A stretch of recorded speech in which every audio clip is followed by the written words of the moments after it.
Hey there, welcome back. Before we dive in, take a deep breath and let the stress of the day melt away. I'm really glad you're here, and I'd love to get to know you better. So if you had to choose, what would be your favourite food? Let me know in the comments. Now sit back, relax, and enjoy the story. And enjoy. The aurora blazed across the Los Angeles sky like digital fire, streaks of green and violet that shouldn't have existed this far south. Ethan Reyes adjusted his jury-rigged VR headset one more time, the solar panels he'd grafted onto its sides catching the last rays of October sunlight filtering through the eucalyptus trees of Griffith Park. His phone was propped against a rock, live streaming to maybe 12 people who cared about his quantum gaming revolution project. "Okay, chat, we're about to push this thing to 11, he said, voice crackling with nervous energy. Solar batteries at 96%. Geomagnetic readings are off the charts, and he squinted at his smartwatch. Holy shit. The magnetometer's going crazy. This storm's hitting harder than predicted. The headset's weight felt familiar on his skull, cables snaking down to the makeshift battery pack at his waist. Months of salvaged electronics, YouTube tutorials, and stubborn determination had led to this moment. While his classmates were grinding through senior year applications, Ethan was trying to crack the code of consciousness itself, or at least build something cool enough to go viral. Initiating full-spectrum neural mapping in 3, 2... The world exploded into kaleidoscopic fragments. Colours that had no names shrieked across his vision as every nerve ending caught fire. The aurora above seemed to reach down with crackling fingers, and Ethan felt himself falling through dimensions of light and time, his scream lost in a cosmic wind that tasted of ozone and eternity, then darkness, then cold, then the gentle slap of waves against his face. Ethan's eyes fluttered open to find himself sprawled on wet sand beneath a canopy of unfamiliar stars.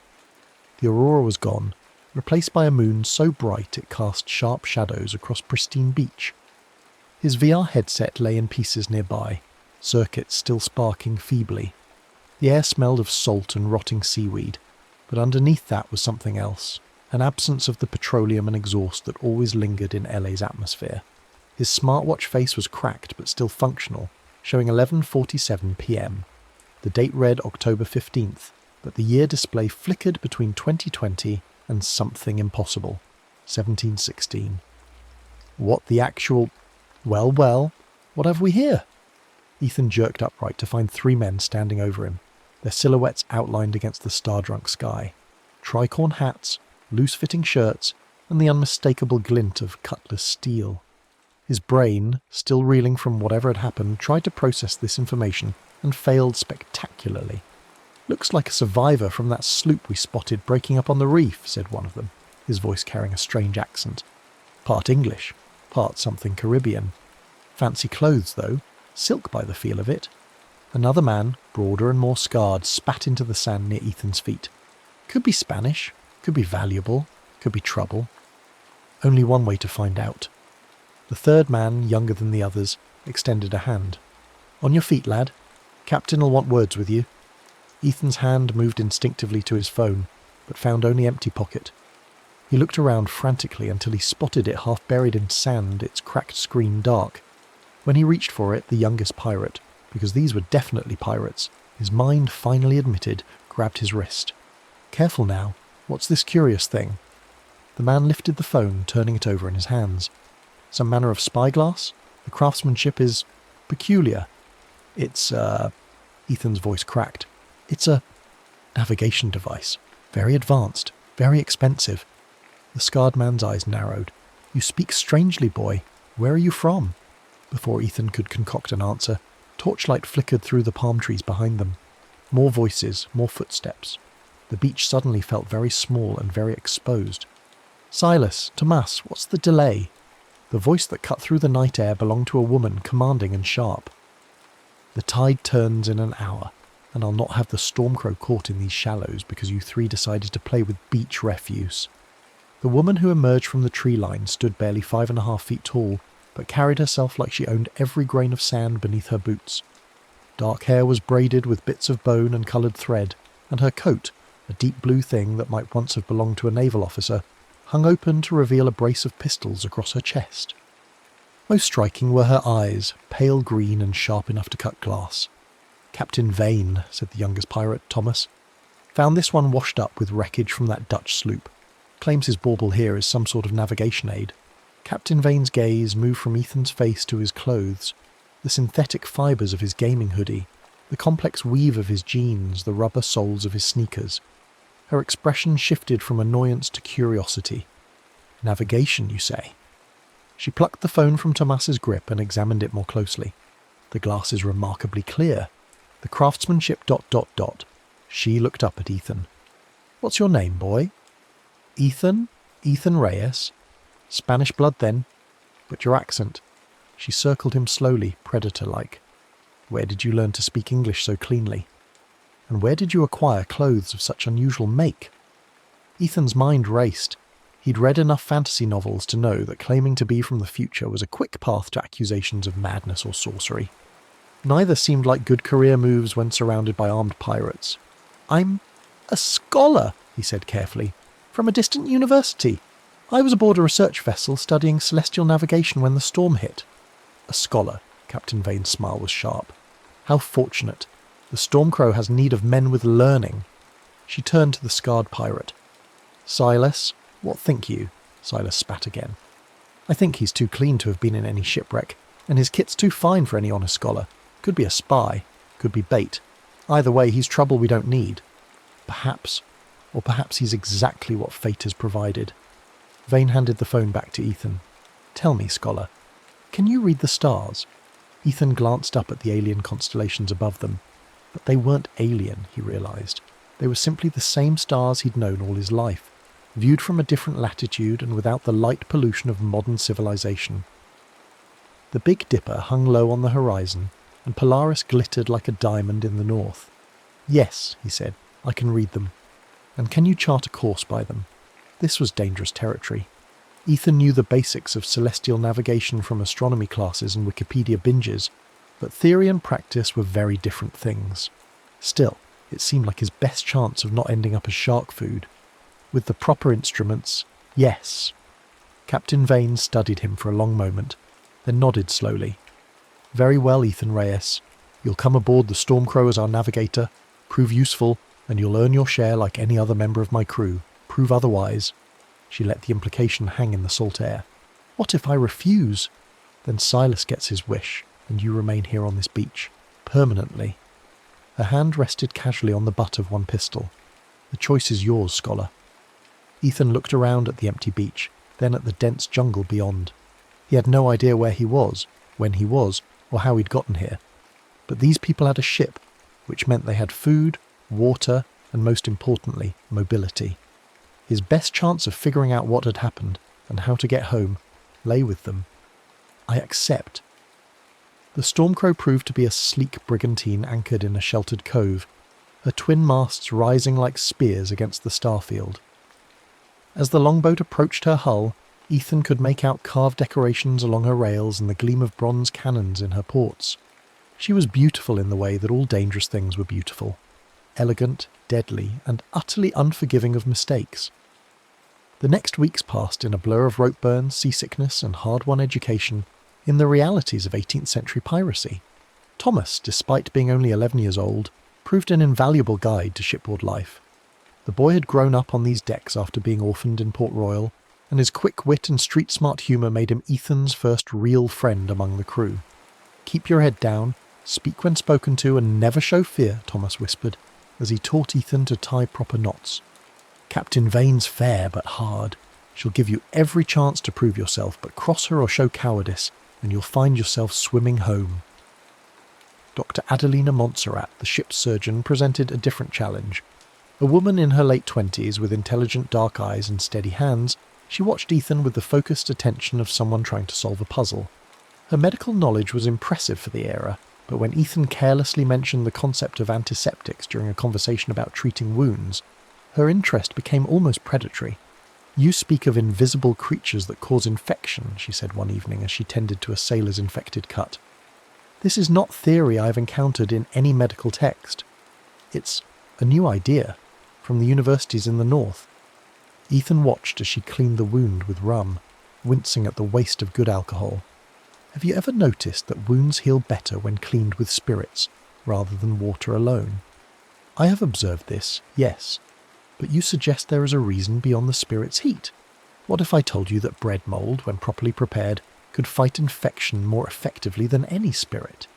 Adelina's eyebrows rose. I would say you're either a genius or a madman, possibly both.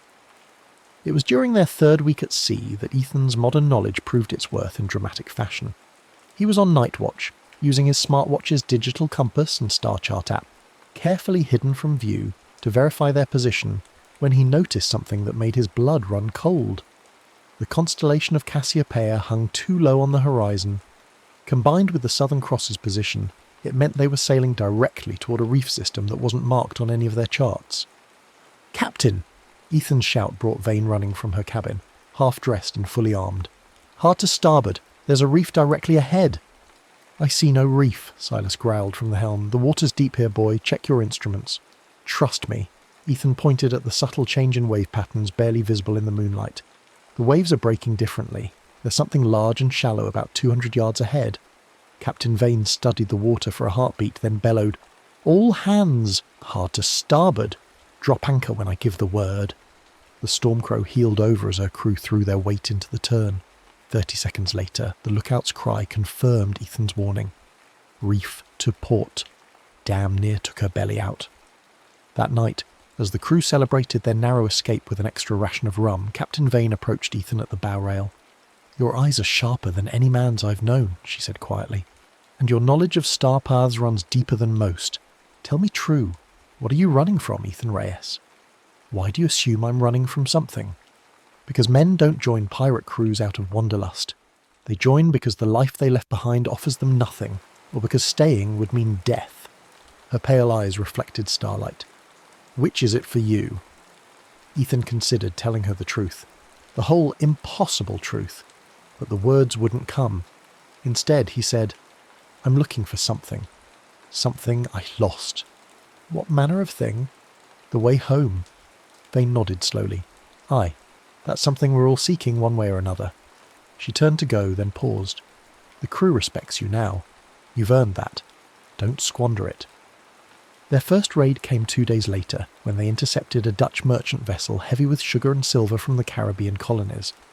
Ethan had hoped to avoid the violence, to somehow remain a non-combatant, but Captain Vane made it clear that every member of her crew fought when fighting was required.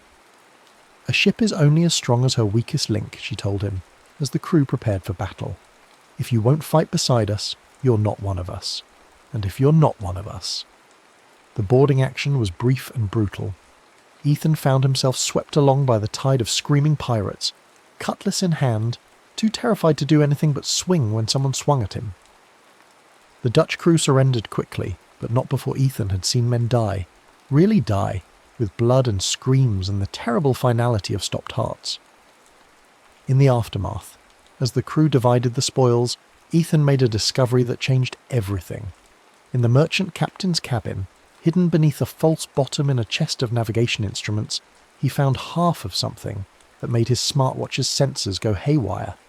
It was jade, carved in intricate geometric patterns that seemed to shift and flow in the lamplight. Metallic veins ran through the stone. Magnetite, he realized, remembering his physics classes. When he held it close to his watch, the device's magnetic field sensors spiked, and for just a moment, the cracked screen flickered with readings that defied logic. "Temporal displacement detected," scrolled across the display before it went dark again. "Quantum signature match, 94%. Ethan's heart hammered in his chest. This thing, whatever it was connected to what had happened to him, connected to the Aurora, to the impossible rift that had torn him from 2020 and dumped him in 1716. "Ah, you've found my little treasure." Ethan spun to find Captain Vane watching from the cabin doorway, her expression unreadable. "This is yours?" "Now it is. Took it from a Spanish treasure ship 3 months past, along with the other half." She produced a matching piece of jade from beneath her coat. The Spanish captain said it was an Aztec artifact, combined with Chinese astronomical knowledge, called it the Jade Astrolabe. When the two halves were brought together, they formed a perfect sphere covered in intricate carvings, symbols that looked like star maps mixed with mathematical formulas, and threading through it all were those metallic veins that made Ethan's watch go berserk. There was writing with it, Vane continued, a prophecy of sorts. When the starborn child comes to mend the sky at Dragon Gate, twin suns shall writhe and heaven's door shall open. Poetic nonsense, I thought. But now... She looked at Ethan meaningfully. Now I wonder... Their conversation was interrupted by a commotion on deck. Silas burst into the cabin, his scarred face twisted with anger. "Captain, we have a problem. That merchant vessel we took, she was flying Dutch colours, but her papers mark her as English. We've just robbed a ship under Crown protection." Vane's jaw tightened. "How certain are you?" "Certain enough. And certain that Commodore Nathaniel Hawke of His Majesty's Navy will be hunting us within the week. He's been stalking these waters for months, looking for any excuse to put a noose around your neck." The name seemed to hit Captain Vane like a physical blow. Her hand went instinctively to a scar along her collarbone, and her eyes hardened. "Hawke," she whispered. "Then we run. Set course for Tortuga. We need information, supplies, and a place to lay low while we plan our next move." Tortuga proved to be everything Ethan had imagined and worse. The infamous pirate haven was a sprawling collection of ramshackle buildings, taverns that never closed, and people who asked no questions as long as your silver was good. The air reeked of unwashed bodies, cheap rum and moral decay. It was there, in a tavern called the Laughing Skull, that they met the cartographer who would change everything. He was an ancient man, skin like leather and eyes clouded with cataracts, but his hands were steady as he examined the jade astrolabe by flickering candlelight. I know this device," he wheezed. "Seen its like once before in the hands of a Chinese explorer who claimed it could open doors between the world of the living and the realm of spirits." He traced the carved symbols with one gnarled finger. "But this one's different, more complex. The star patterns..." He looked up sharply at Ethan. "You understand astronomy, young man?" "Some." "Then you'll know these aren't random decorations. They're a star map, showing the positions of celestial bodies during events of great magnetic disturbance. Solar storms, they call them in the Chinese texts, when the sun's fire reaches out to touch the earth." Ethan's pulse quickened. "And Dragon Gate?" The old man's smile was gap-toothed and knowing. "A place where the earth's magnetic field runs strange, where compasses spin like dancers and the northern lights sometimes touch the water. The Spanish call it El Triángulo del Diablo. Your people might know it by another name." The Bermuda Triangle.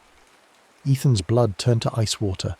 He was talking about the Bermuda Triangle, that legendary region where ships and planes disappeared without trace. And if the prophecy was right, if the astrolabe could somehow open heaven's door during a solar storm... "How far to Dragon Gate?" he asked, trying to keep his voice steady. 3 days hard sailing to the northeast, but you'll not want to go there, lad. Ships that enter those waters during the aurora storms, they don't come back."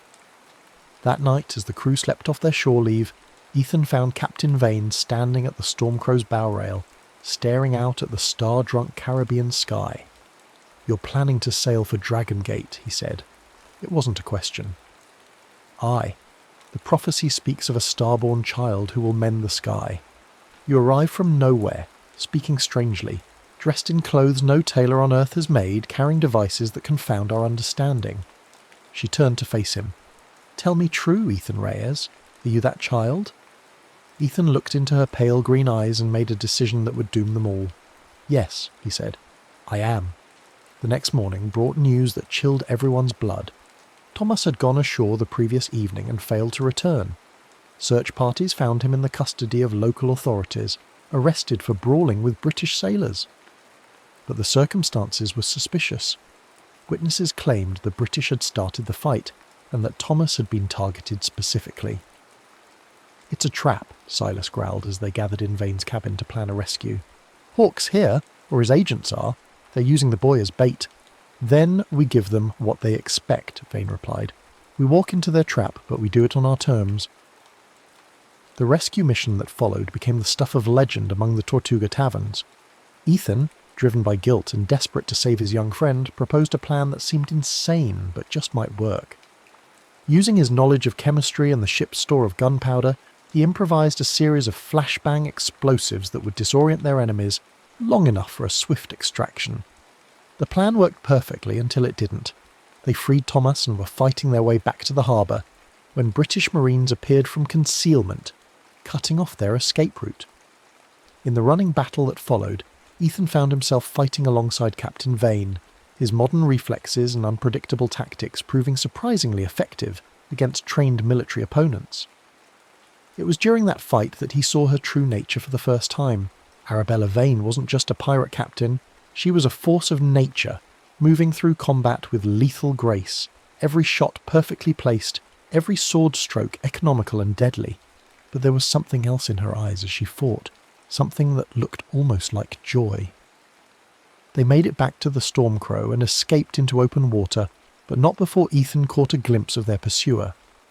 Commodore Nathaniel Hawke stood on the dock watching their departure, and even at a distance Ethan could see the cold intelligence in the man's pale eyes. This was no ordinary naval officer. This was a hunter who had found his prey. "He'll follow us," Vane said as Tortuga fell behind them. "Hawke's lost too much to pirates to let us slip away again. He'll dog our wake until one of us is dead." "What did you take from him?" Ethan asked. Vane's hand went to her collarbone scar again. His brother, 3 years ago, off the coast of Jamaica. Young Lieutenant Hawke, fresh from England and full of righteous fire. He died with a sword in his hand and my blade in his heart. That night, as they sailed toward the mysterious waters of Dragon Gate, Ethan told Captain Vane the truth. All of it. The time travel, the quantum rift, his desperate need to return to 2020. He expected disbelief, mockery, perhaps accusations of madness. Instead, she listened in thoughtful silence, occasionally asking technical questions that demonstrated a sharp understanding of both navigation and natural philosophy. When he finished, she was quiet for a long time. "The aurora that night you arrived," she said finally. "I've sailed these waters for 10 years, and I've never seen lights like that so far south. And your devices, your knowledge of star paths we've never charted." She nodded slowly. I believe you. The question now is what we do with this knowledge. We use the astrolabe. We wait for another solar storm and we open the rift. And then I go home." Ethan met her eyes. "And you become legend." The next 2 days passed in a strange atmosphere of anticipation and dread. The crew sensed that something momentous was approaching, but only a handful knew the full truth. Dr. Montserrat had been brought into their confidence, and her scientific mind had seized on the implications with fierce enthusiasm. "If what you describe is true," she told Ethan, as they prepared the astrolabe, "then we are about to witness the greatest natural phenomenon in human history. The practical applications alone." Her eyes shone with possibilities. The medical knowledge you've shared, the concept of bacterial infection, the potential of bread mold as an antiseptic. This could save thousands of lives. "We'll save thousands of lives," Ethan corrected, "in about 300 years. They reached Dragon Gate on the morning of the 3rd day, sailing into waters that seemed to shimmer with an otherworldly quality. Compasses began spinning wildly, and several crew members reported feeling strange tingles in their extremities. Ethan's smartwatch, which had been mostly dormant since his arrival, suddenly blazed to life with readings that defied explanation. "Magnetic anomaly detected," scrolled across its cracked screen. "Temporal field fluctuation imminent. Quantum cascade event probable." "How long?" Captain Vane asked, reading over his shoulder. "Soon. The solar storm's building. Look at the horizon." To the north, the sky was beginning to take on an unnatural hue, green and violet threads dancing between the clouds. Aurora Borealis, impossibly far south, painting the Caribbean sky with colours that belonged to the Arctic. It was then that Commodore Hawke's frigate appeared on the southern horizon, her white sails cutting through the afternoon heat like knife blades. But she wasn't alone. Another ship sailed alongside her, flying familiar colours. "Christ's blood," Silas breathed. "That's the Stormcrow." He was right. Impossibly, there were now 2 Stormcrows sailing these waters, the one they stood on, and another approaching from the south under the guns of Hawke's frigate. "Temporal echo," Ethan whispered. "The rift's already beginning to form. We're seeing ourselves from another timeline, another possibility." But even as he spoke, he realised the truth was worse than that. The second Stormcrow flew different colours, not the black flag of piracy, but the red banner of mutiny. Silas had finally made his move, seizing control of the ship and delivering it to Hawke in exchange for a royal pardon. "All hands, prepare for battle!" Vane's voice carried across the deck like a clarion call. "Mr. Crow has shown his true colours at last, but we'll not go gentle into that good night." The battle that followed defied every convention of naval warfare. 3 ships manoeuvred through waters that seemed to twist space itself, while overhead the aurora grew stronger, casting eerie light across the scene. Ethan climbed the mainmast with the Jade astrolabe, trying to align its intricate mechanisms with the growing magnetic storm above. Cannon fire thundered across the water as the 2 Stormcrows engaged each other in a battle that was both real and impossible. Ethan could see Silas on the deck of the other ship, bellowing orders to crew members who should have been standing right beside him. The paradox was tearing reality apart at the seams. "Now, Ethan," Captain Vane's voice cut through the chaos. "Whatever you're going to do it now." Above them, the aurora had become a writhing mass of energy that seemed to reach down toward the sea. Lightning crackled between the masts of all 3 ships, and the water itself began to glow with phosphorescent fire.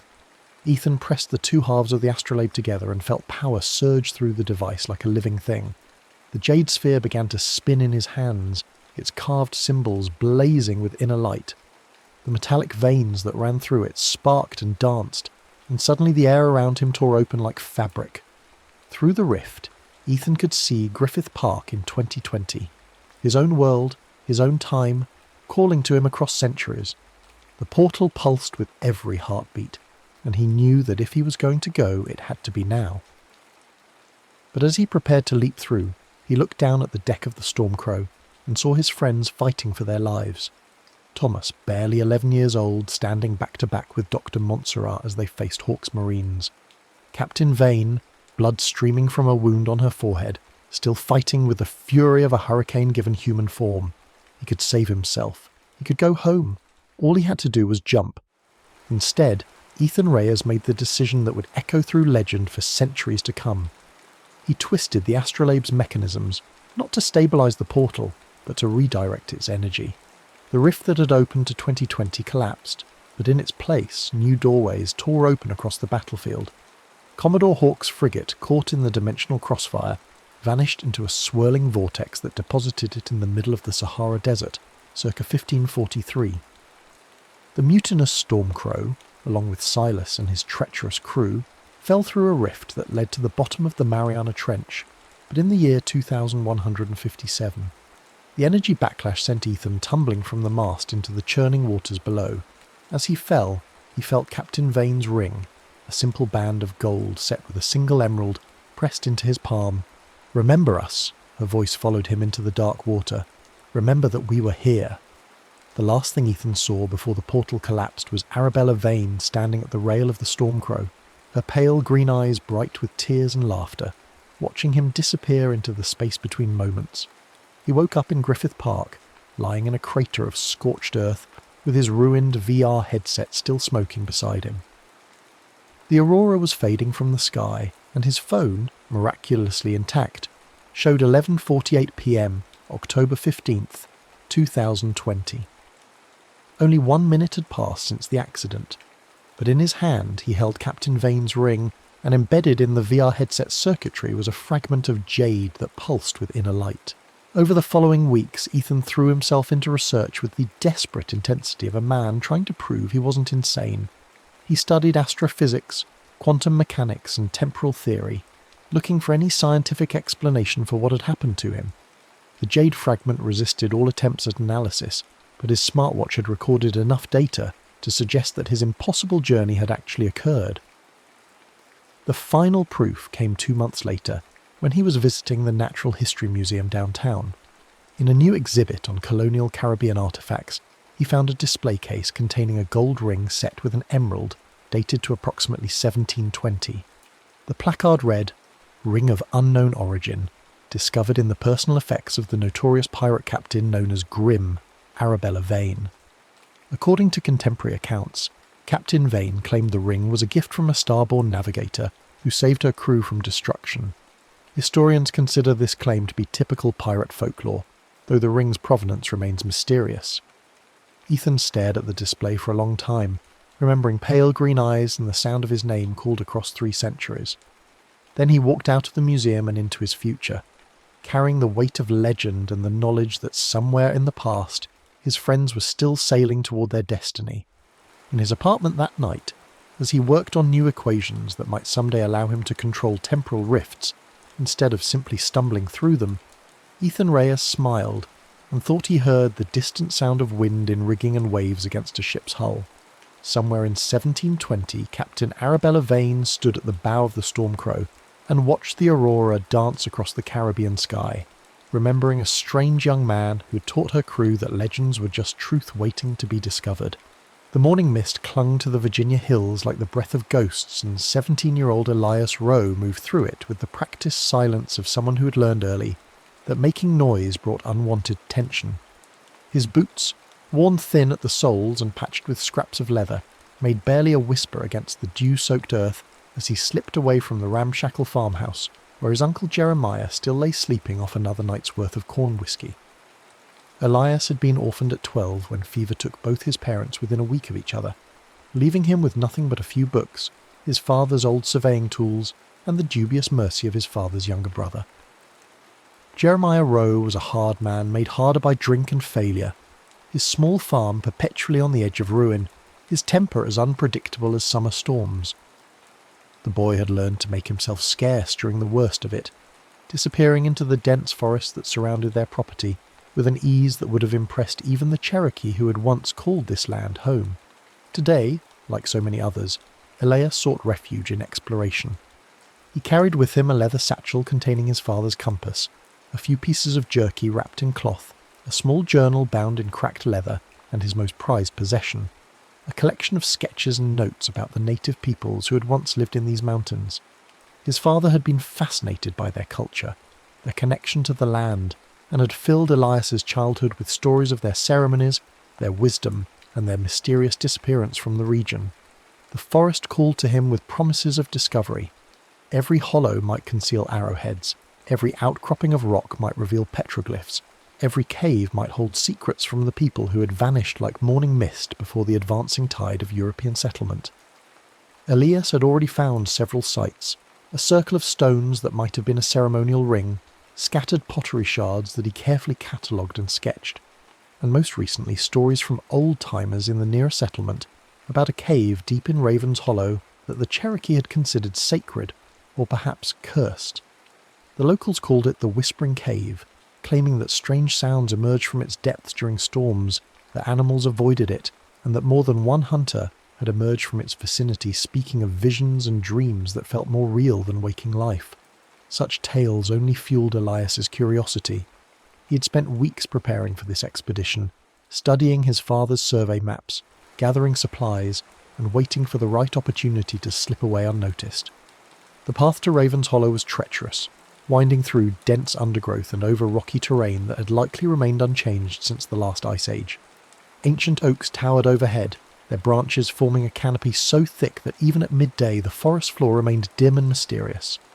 Elias moved with growing excitement, his senses sharp and alert to every sound, every play of light and shadow. When he finally reached the hollow, he understood immediately why the Cherokee had considered this place special.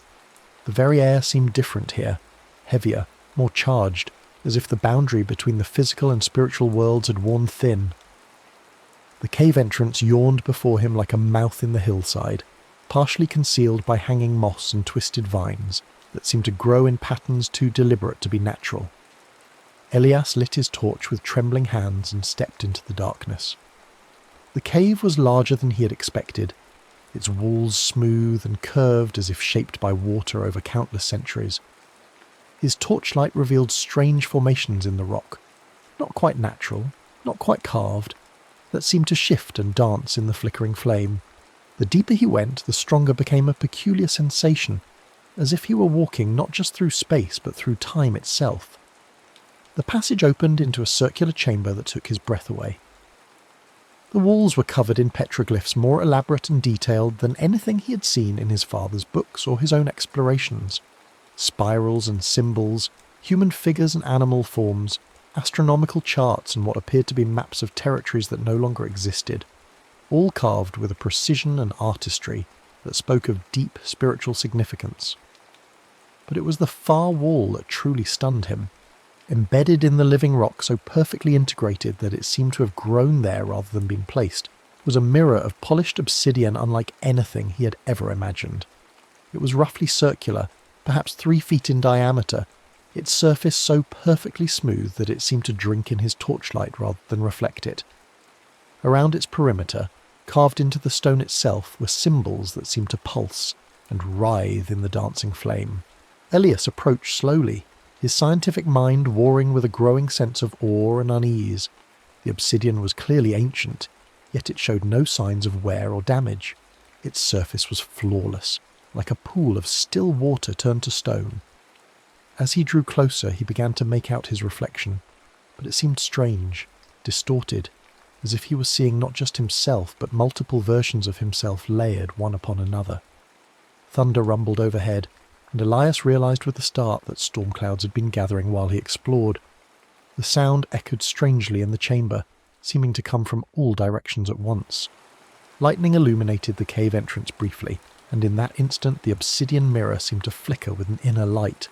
Driven by curiosity and the reckless courage of youth, Elias reached out to touch the mirror's surface. The moment his fingertips made contact with the obsidian, the world exploded into chaos. Light, brilliant, searing, impossible light, erupted from the mirror's surface. The petroglyphs on the walls began to glow as if lit from within, their symbols writhing and dancing like living things. The thunder outside became a roar that seemed to come from the earth itself, and Elias felt a sensation like falling, though his feet remained firmly planted on the cave floor. The obsidian mirror rippled like water under his touch, and suddenly he was not touching a solid surface but reaching into something vast and liquid and alive. A force beyond his understanding seized him, pulling him forward into the mirror's depths. He tried to pull back, but it was like trying to escape a river in flood. The light grew brighter, the roar louder, and then silence. Elias woke to the sound of birdsong unlike any he had ever heard. Complex, musical, hauntingly beautiful.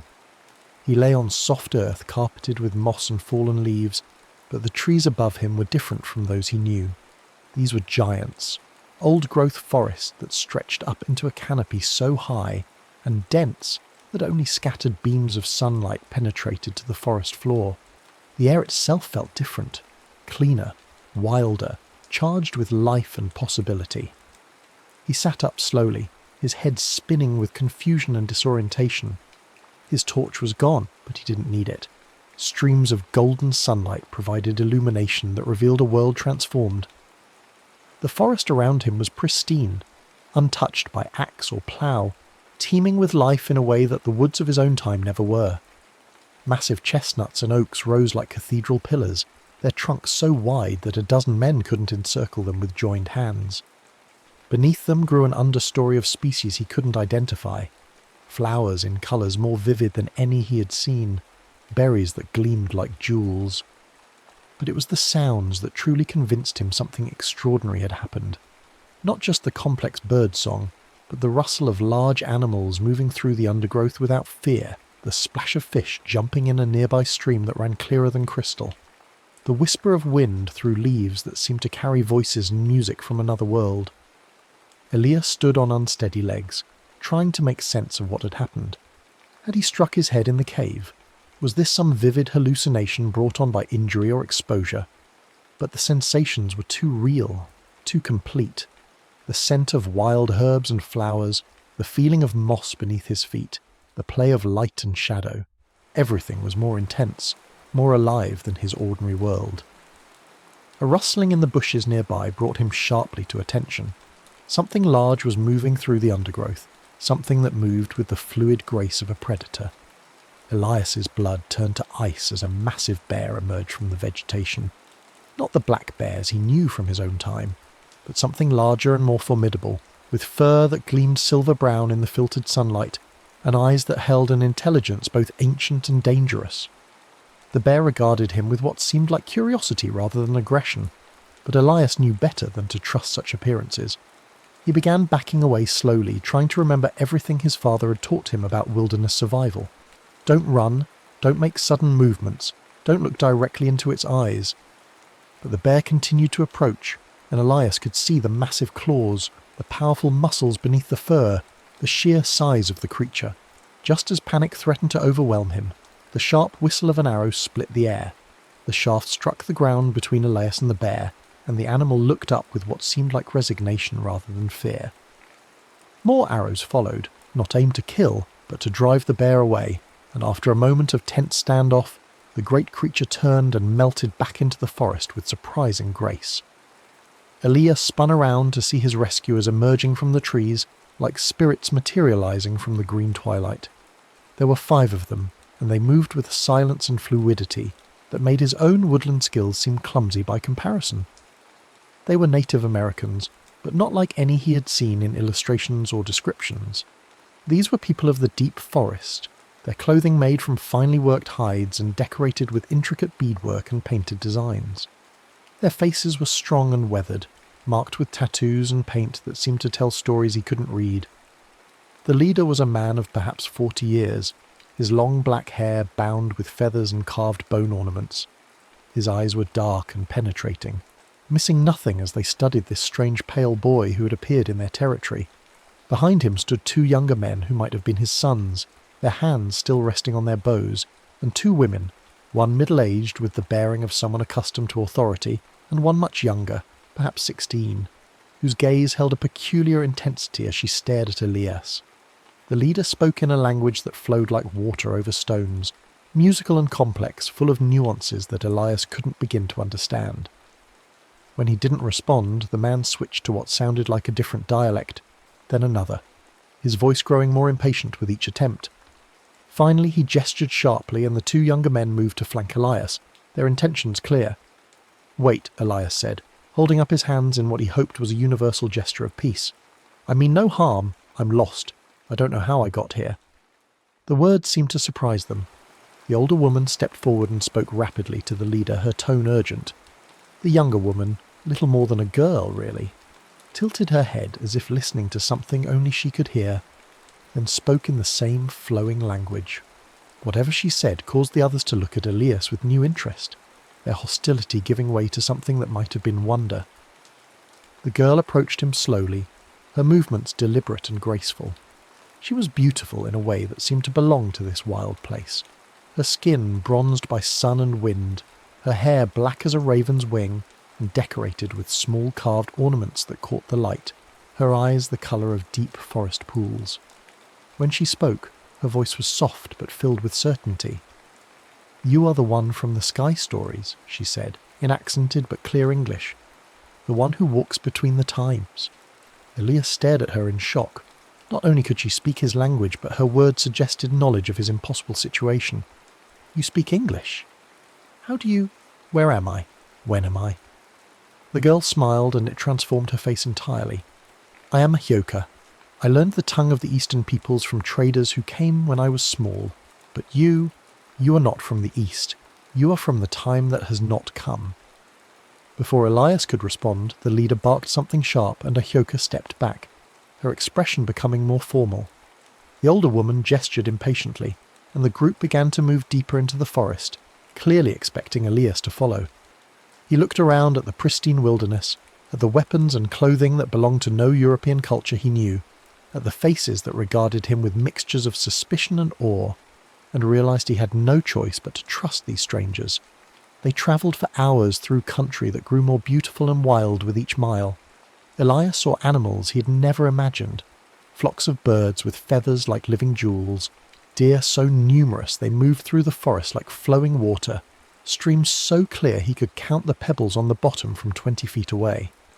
This was North America, as it had existed before European settlement, before the Great Dying, before the forests were cleared and the buffalo slaughtered and the native peoples driven from their ancestral lands.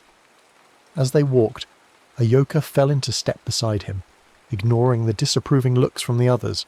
She pointed out plants and animals, teaching him their names in her language, telling him stories about their spiritual significance. Her English was limited but improving with use, and Elias found himself fascinated not just by her knowledge, but by the way she saw the world. Everything connected, everything alive, everything part of a great web of relationships that extended far beyond the merely physical. "My grandmother dreams of you," she said as they paused to rest beside a spring that bubbled up from moss-covered rocks. "She says the sky people told her of one who would come when the wheel of time turns crooked. one who carries the knowledge of what will be, but has forgotten the wisdom of what is. Sky people? Elias asked, accepting a drink from a water skin that tasted of herbs and something indefinably wild. Ahyoka gestured toward the canopy above, where the last light of day filtered through the leaves. The ancestors who became stars, they watch over us, guide us, sometimes send us dreams and visions. They told my grandmother that the mirrors would wake again, that someone would come through the spirit paths to help prepare for the time of great change. Mirrors? The word sent a chill through Elias as he remembered the obsidian surface, the impossible light, the sensation of falling through dimensions. The sky mirrors, Ahyoka said, her voice dropping to a whisper, made by the first people, before the great ice, before the world changed. They are doorways between the times, but they were sealed long ago because the spirit said it was dangerous to walk between then and now and will be. As night fell, they reached the village, and Elias understood immediately that he had stepped into a world beyond his wildest imagination. The settlement was not the collection of crude huts he might have expected from his limited knowledge of Native American life, but a sophisticated community of perhaps 300 people, their dwellings arranged in careful patterns that seemed to follow the natural contours of the land. The houses themselves were marvels of engineering and artistry, some built of wood and bark in styles that varied according to family and clan, others partially dug into hillsides and covered with earth, and growing plants that made them almost invisible from a distance. Garden plots were integrated seamlessly with the natural landscape, growing not just corn and beans and squash, but dozens of other crops in carefully planned combinations that seemed to mimic the diversity of the forest itself. But it was the people who truly amazed him. These were not the savages of European imagination, but a complex society with its own philosophers and artists, its own scientists and historians, its own intricate social structures and spiritual practices. Children played games that were clearly designed to teach hunting and gathering skills, while also being genuinely fun. Adults worked with tools and techniques that showed generations of refinement and improvement. Elderly men and women sat in places of honour, their words listened to with respect and attention. The arrival of the group with their strange pale captive, for that's clearly what Elias was, despite the relatively gentle treatment, caused a stir throughout the village. People emerged from their homes to stare at him, some with curiosity, others with suspicion or even fear. He heard his presence discussed in rapid conversations he couldn't follow, saw children peering at him from behind their mothers' skirts, felt the weight of dozens of eyes studying his every movement. The leader, whom Elias learned was called Adahi, meaning lives in the woods, brought him to the centre of the village, where a large fire burned in a carefully constructed pit surrounded by carved stones. Around the fire sat the village elders, men and women whose faces bore the wisdom and weariness of many winters. They studied Elias with expressions that ranged from sceptical to hostile, and he realised his life might well depend on the next few minutes. An ancient woman, her hair white as snow and her face mapped with lines of age and experience, rose from her place by the fire. This, Ahyoka whispered, was her grandmother, Galilahi, whose name meant attractive, but who was known throughout the region for her spiritual power and prophetic dreams. She approached Elias slowly, her eyes never leaving his face, and when she spoke, her voice carried the authority of one accustomed to being obeyed. Ahyoka translated, her voice tense with nervousness. She asks if you are the one who stepped through the sky mirror, the one who comes from the time of dying to learn the time of living. Elias looked around at the circle of faces, all waiting for his answer. How could he explain what he didn't understand himself? How could he tell these people about the world he came from, a world where their descendants would be driven from their lands, their languages forbidden, their children stolen and forced into schools designed to kill the native within them? I don't know, he said finally. I was in a cave in my own time. I found a mirror made of black stone covered with symbols like those on your grandmother's medicine bag. When I touched it during a storm, everything changed. I woke up here, in your forest, in your time. As Ahyoka translated, Galilahi's expression grew more intense. She asked another question, and this time Ahyoka hesitated before translating. She wants to know what you have seen in your dreams since you arrived. She says the sky mirrors show truth to those who pass through them, but only in dreams and visions. Elias started to say he hadn't dreamed at all, then stopped. Now that he thought about it, he had been having strange dreams, fragments of images and sensations that felt more like memories than fantasies. Vast herds of animals stretching to the horizon, rivers that ran clean and cold from mountain to sea, forests that covered the continent from coast to coast. But also darker images, ships on the horizon, men with pale faces and strange clothes, the sound of gunfire and the smell of smoke. "I've seen your world as it was," he said slowly. "The great forests, the herds of buffalo, the rivers full of fish. But I've also seen darkness coming, men from across the water, bringing sickness and war and changes that will transform everything."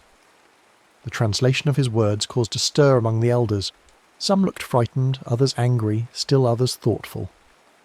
Galilahi asked another question, and Ahyoka's face paled as she listened. "She asks if you have seen the time of the great dying, when 9 of every 10 people will walk the ghost trail, when the buffalo will disappear like smoke, when the forest will be cut and the rivers poisoned." Elias felt as if a cold hand had gripped his heart. These people couldn't know about the diseases that European contact would bring, the wars of conquest, the systematic destruction of their way of life. Yet somehow this old woman was describing exactly what he knew from his history books would happen. "Yes," he whispered, "I've seen that time."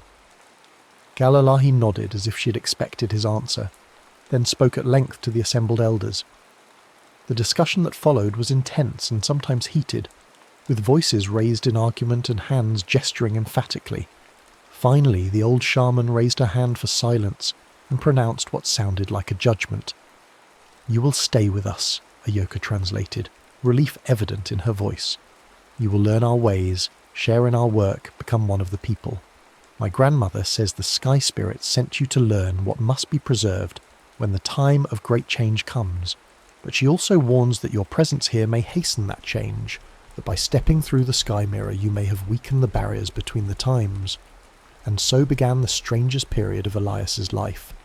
The village accepted him with the cautious hospitality they might show to any refugee, but his obvious foreignness, his pale skin, his strange clothes, his complete ignorance of skills that every child learned, marked him as different in ways that couldn't be overcome by good intentions alone. Adahi, the man who had found him, took responsibility for his education with the grim determination of someone assigned an unpleasant but necessary task. Elias learned to make fire without flint and steel, using bow drill and tinder in ways that required patience and skill he had never developed. He learned to track animals by reading signs so subtle they seemed like magic. A bent twig here, a partial footprint there, the way birds behaved when large game had passed through their territory. Hunting was even more challenging. These people didn't simply kill animals for food, they entered into a spiritual relationship with their prey, offering prayers and tobacco, taking only what was needed, using every part of what they killed. Elias struggled not just with the technical skills of using bow and arrow, but with the entire philosophy that surrounded the act of taking life to sustain life. But it was the language that proved most difficult. What Ahyoka called her tongue was actually a complex system of communication that went far beyond mere words. Tone, gesture, context, even the time of day and season could change the meaning of a simple phrase. Stories were told with layers of meaning that revealed themselves only after years of study, and the most important knowledge was often embedded in songs and ceremonies that were shared only with those who had proven their commitment to the people. Ahyoka became his primary teacher and gradually his closest friend. She had a gift for languages that amazed him. Not only did she speak several native dialects and enough English to communicate with traders, but she seemed to understand the underlying structures that made language possible. She could take concepts from his world and find ways to express them in hers, building bridges between ways of thinking that seemed completely incompatible. Through her, Elias began to understand that what he had always thought of as primitive life was actually incredibly sophisticated. The village existed in perfect harmony with its environment, not through ignorance or lack of ambition, but through generations of careful observation and experimentation. They knew which plants could be harvested sustainably and which needed to be left alone, how to encourage the growth of useful species without destroying the overall ecosystem, how to live as part of the natural world rather than in opposition to it. Their spiritual life was equally complex. What European observers might have dismissed as superstition was actually a sophisticated understanding of psychology, ecology, and what could only be called physics. They knew that everything in the universe was connected, that actions in one realm affected all others, that the past, present, and future existed simultaneously in what they called the Great Circle of Time. It was this understanding that made them uniquely capable of accepting Elias's impossible story. They didn't question whether time travel was possible. Their entire worldview assumed that linear time was an illusion, that the truly real existed outside the normal flow of days and seasons. What concerned them was not how he had come to be among them, but why, and what his presence might mean for the future of their people. As autumn gave way to winter, Elias began to experience what he could only describe as visions. They came during meditation, during ceremony, sometimes even during ordinary activities like gathering firewood or helping with food preparation. He would suddenly find himself seeing through other eyes, experiencing other times, understanding connections that spanned centuries. He saw the obsidian mirrors being created by a people even more ancient than the current inhabitants of the village. They were master craftsmen who understood the properties of volcanic glass, but also shamans who could work with spiritual forces that Elias barely comprehended. The mirrors were not just doorways through time, but instruments for maintaining balance in the universe, ways of preventing the timeline from becoming too rigid or too chaotic. But something had gone wrong. The vision stories told of mirrors that had been used carelessly, of people who travelled through time for personal gain rather than spiritual necessity, of changes in the past that created ripples extending far into the future. The ancient people had finally sealed most of the mirrors, hiding them in sacred places and surrounding them with warnings and protections. The mirror Elias had found was one of the last, hidden in the cave system that the Cherokee had avoided for generations. His accidental activation had torn open a pathway that was supposed to remain closed, and every day he remained in the past increased the danger of paradox and chaos. Winter brought new challenges, but also deeper integration into the life of the village. Elias learned to appreciate the long evenings when the community gathered around fires to share stories, to work on crafts that required patience and skill, to plan for the coming year. He discovered that he had a talent for the intricate beadwork that decorated clothing and ceremonial objects, his steady hands and attention to detail making him valuable, despite his other limitations. More importantly, he began to understand the stories. What had seemed like simple folk tales when Ahyoka first translated them, revealed themselves as complex repositories of scientific knowledge, historical information, and spiritual wisdom. Stories about animals contained detailed information about behavior and ecology. Tales of heroes and spirits encoded practical instructions for everything from agriculture to astronomy. Accounts of the time before preserved memories of geological and climatological changes that stretched back thousands of years. And threaded through many of the stories were references to the sky mirrors and the people who had travelled between times. Elias realised that he was not the first person to fall through the temporal barriers.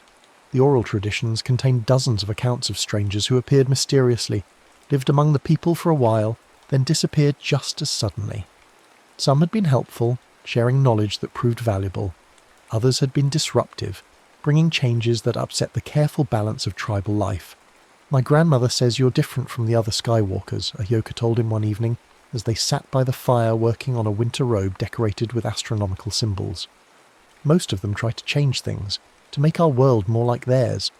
But you try to change yourself, to become more like us." "Maybe that's because I don't have a world to go back to," Elias replied, surprised by the bitterness in his own voice. "My uncle doesn't care whether I live or die. I have no friends, no prospects, nothing but more of the same grinding poverty and ignorance." Ahyoka looked at him with the serious expression she wore when working through a difficult translation. "The words you use, poverty and ignorance, they don't mean what you think they mean.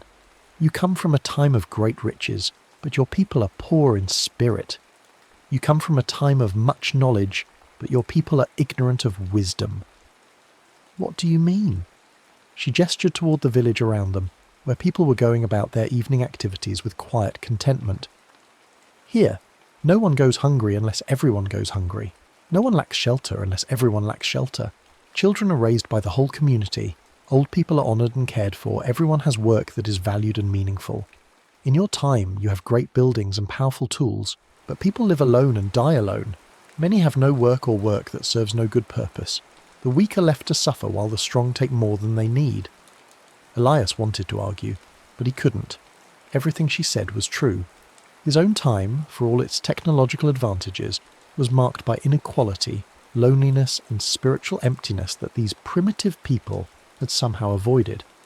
As winter deepened, so did his connection to the community. He participated in ceremonies that revealed layers of meaning each time they were performed, learned songs that were also scientific treatises and historical chronicles, helped with the everyday work of maintaining life in harmony with the natural world. For the first time in his life, he felt as if he belonged somewhere, as if his existence had meaning and purpose. But the visions were growing stronger and more disturbing. He saw the mirrors cracking, reality bleeding through from multiple timelines, the careful balance that the ancient people had established beginning to collapse. Each night brought dreams of chaos and confusion, of a world where past and future existed simultaneously, where cause and effect became meaningless, where the very fabric of time began to unravel. Galilahi, the old shaman, confirmed his worst fears during a private consultation in her lodge. She cast the sacred bones and read the patterns with growing concern, then spoke in her own language for several minutes before Ahyoka could translate. She says the sky mirror you came through is still open, still pulling energy from our time into yours. Every day you remain here makes the opening wider, makes it more likely that others will fall through, that the barriers between times will collapse completely. But surely that would take years, Elias protested. Decades, maybe centuries. Ahyoka shook her head after another exchange with her grandmother. Time moves differently near the mirrors. What seems like months to you may be only days in your own time, but the damage accumulates faster than normal time. She says we may have only until the spring thaw before the situation becomes too dangerous to repair. Repair how? The answer, when it came, chilled him to the bone. According to the ancient stories, a mirror that had been opened improperly could only be sealed by someone passing back through it from the inside, essentially closing the door behind them. But the passage was dangerous even under the best circumstances, and attempting it with an already unstable mirror could easily result in the traveller being lost forever in the spaces between times. There is another way, Galilahi said through Ahyoka. The old stories speak of a second mirror, hidden in the sacred cave where the first people performed the ceremonies that shaped the world. If you could reach it, you could use it to return to your own time while simultaneously drawing the power from the broken mirror, sealing both passages. Where is this sacred cave? The answer was not encouraging. The site was 3 days' journey to the north, through territory controlled by tribes that were not always friendly to Ahyoka's people. Worse, the cave was said to be protected by spirits that did not welcome visitors, and the mirror inside it was supposed to be even more dangerous than the one Elias had found. A master mirror that connected to all the others, capable of opening passages to any time, anywhere. But as winter began to give way to spring, the signs of temporal disturbance became impossible to ignore. Animals began behaving strangely, appearing in the wrong seasons, sometimes aging rapidly or reverting to juvenile forms overnight. Plants bloomed and died in chaotic cycles that followed no natural pattern. Worst of all, some of the villagers began experiencing what they called time dreams, visions of possible futures that were so vivid they seemed more real than waking life. Elias knew he could delay no longer. Much as he had come to love this place and these people, his presence was endangering them. He would have to attempt the journey to the sacred cave, try to find the second mirror, and hope that the ancient stories contained enough truth to guide him home. The night before his departure, the village held a ceremony unlike any he had witnessed. It began at sunset with the lighting of sacred fires and the burning of herbs that filled the air with smoke that seemed to carry prayers and blessings skyward. The entire community gathered in the central plaza, their faces painted with symbols that told the story of his time among them, their voices raised in songs that seemed to weave his spirit into the fabric of their collective memory. Galilahi presented him with a medicine bundle containing herbs and objects that she said would protect him on his journey and help him navigate the spiritual dangers he would face. Adai gave him a bow of his own making, along with arrows fletched with eagle feathers and tipped with obsidian points that had been blessed in ceremony.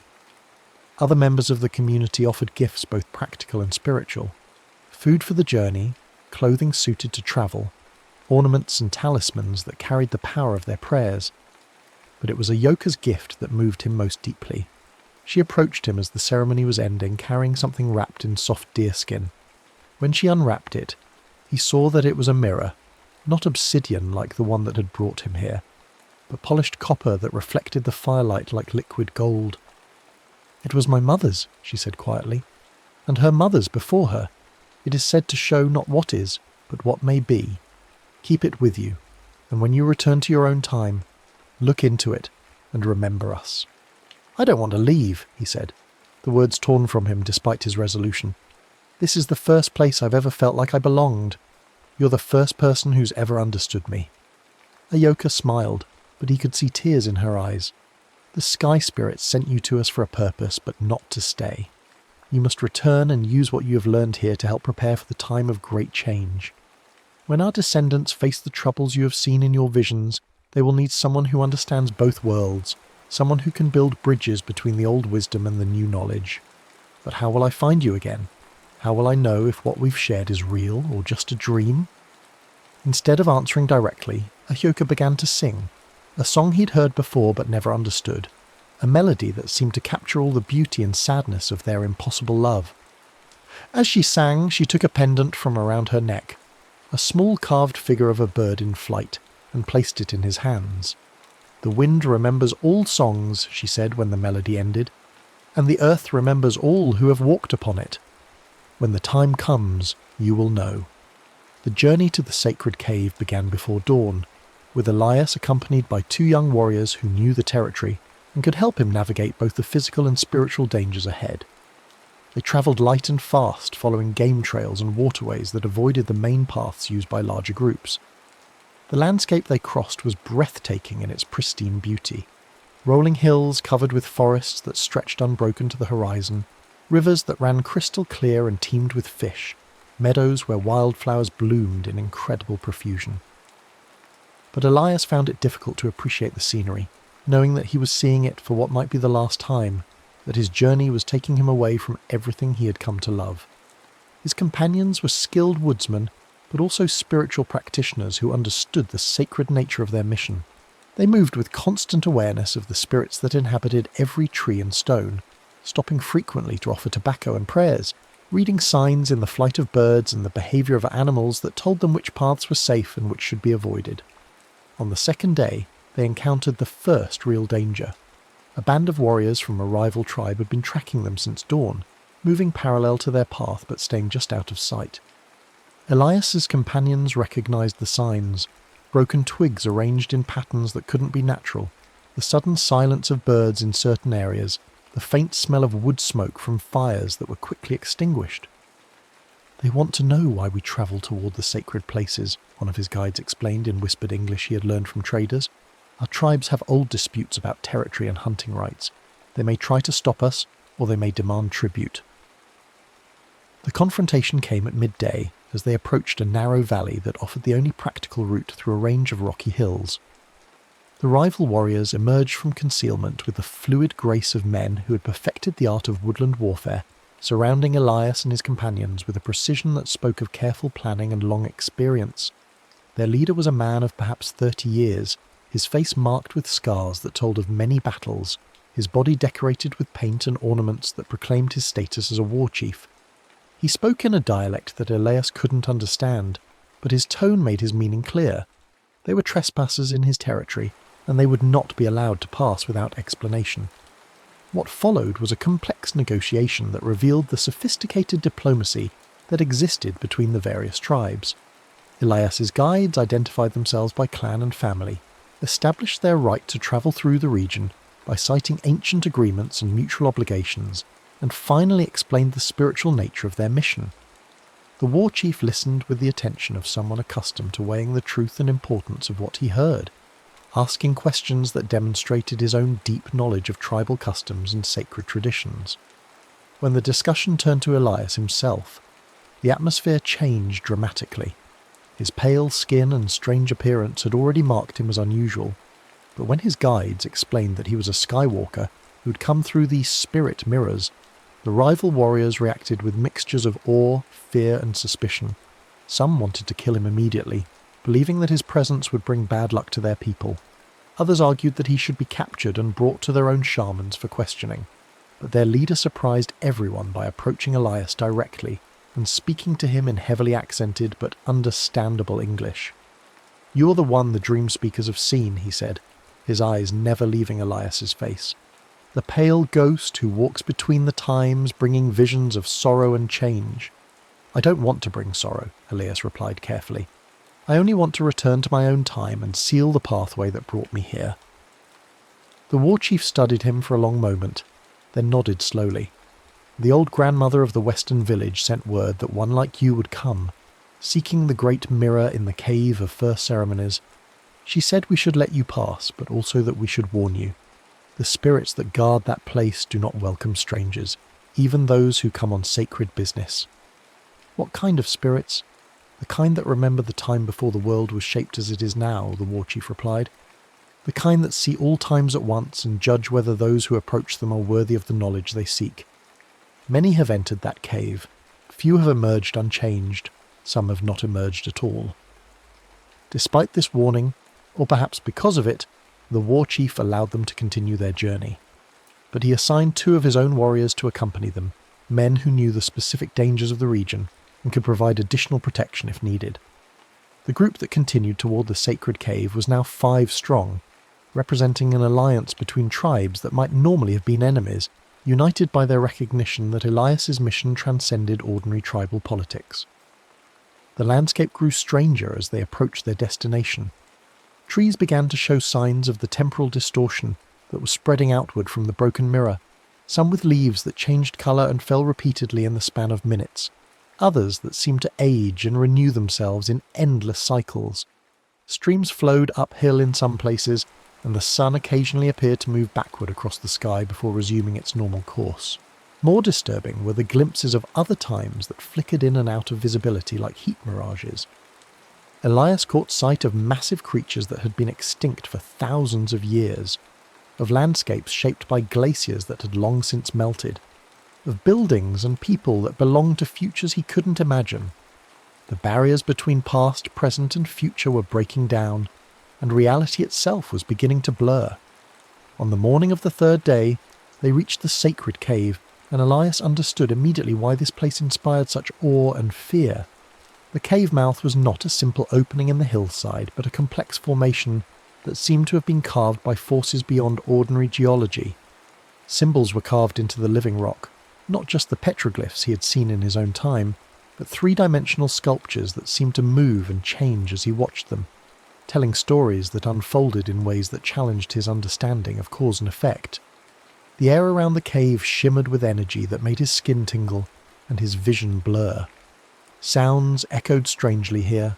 His companions' voices seemed to come from multiple directions at once, and their words carried harmonics and overtones that suggested meanings beyond the literal.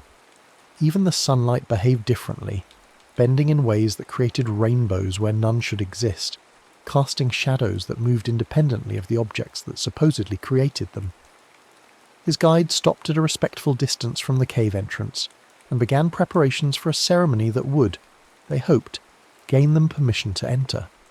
They built a small fire using wood they had carried specifically for this purpose, burned sacred herbs that filled the air with smoke that seemed to carry their prayers directly to the spirits, and sang songs so old that their original meanings had been forgotten, preserved only because of their power to open communication with the guardians of this place. As the ceremony progressed, Elias began to hear other voices joining the songs. Not human voices, but sounds that seemed to come from the earth itself, from the air, from the space between moments. The symbols carved into the cave entrance began to glow with their own light, and the shimmering in the air intensified until it became almost solid, like looking through water. Then, without warning, the voices fell silent, and the glow faded. In the sudden stillness, a figure emerged from the cave, not walking out in any normal sense, but materializing from the shadows as if the darkness itself had taken human form. It was an old woman, ancient beyond measure, her hair white as fresh snow and her skin marked with tattoos that seemed to tell the entire history of her people. She wore robes that appeared to be made of starlight and shadow, decorated with ornaments that defied identification.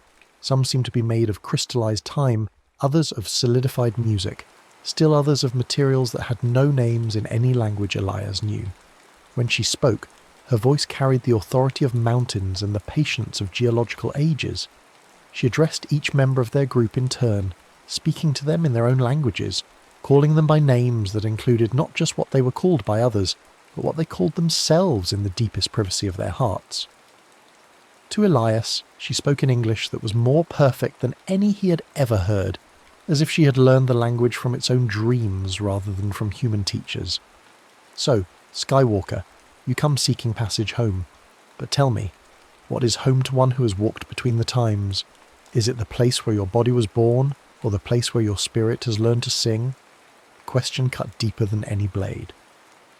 Elias looked back at his companions, thought of the village he had left behind, of Ioka, and the life he could have had if he had chosen to stay. Then he thought of the growing instability, the visions of chaos and collapse, the knowledge that his presence was endangering the very people he had come to love. Home is where I can do the most good, he said finally, where I can use what I've learned to help build bridges between your world and mine. The ancient woman nodded as if his answer satisfied some test he hadn't known he was taking. Wisdom grows in unexpected soil, she said. Very well, you may enter the cave, approach the great mirror, attempt the passage back to your own time, but know this. The mirror will demand a price for its use. It may ask for memories, for years of your life, for abilities you value, for connections that bind you to joy. Are you prepared to pay whatever it asks? I am. And if the price it demands is the knowledge you have gained here, if returning to your own time means forgetting everything you have learned, everyone you have loved, will you still choose to go? The question struck him like a physical blow. To return to his own time but lose all memory of this experience, to forget Ayoka and Galilahi and Adai and all the others who had become more family to him than his own blood relatives had ever been, it seemed a price too high to pay.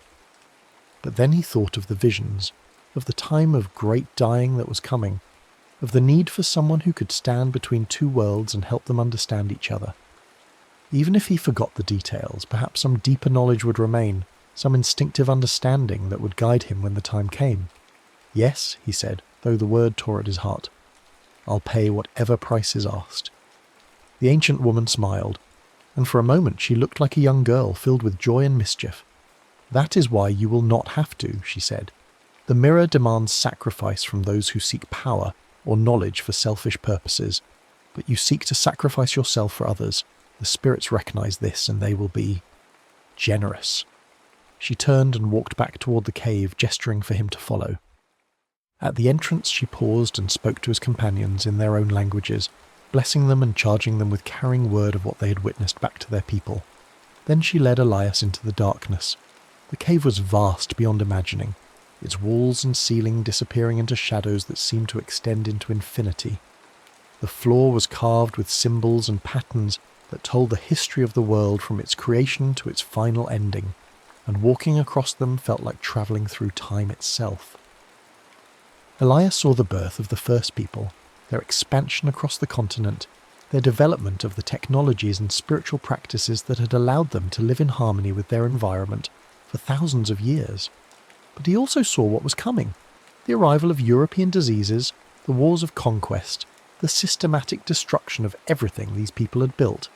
He saw his own descendants playing roles both heroic and villainous in the great tragedy that would unfold over the next centuries, and he understood with crystal clarity why he had been brought here, what knowledge he was meant to carry back to his own time.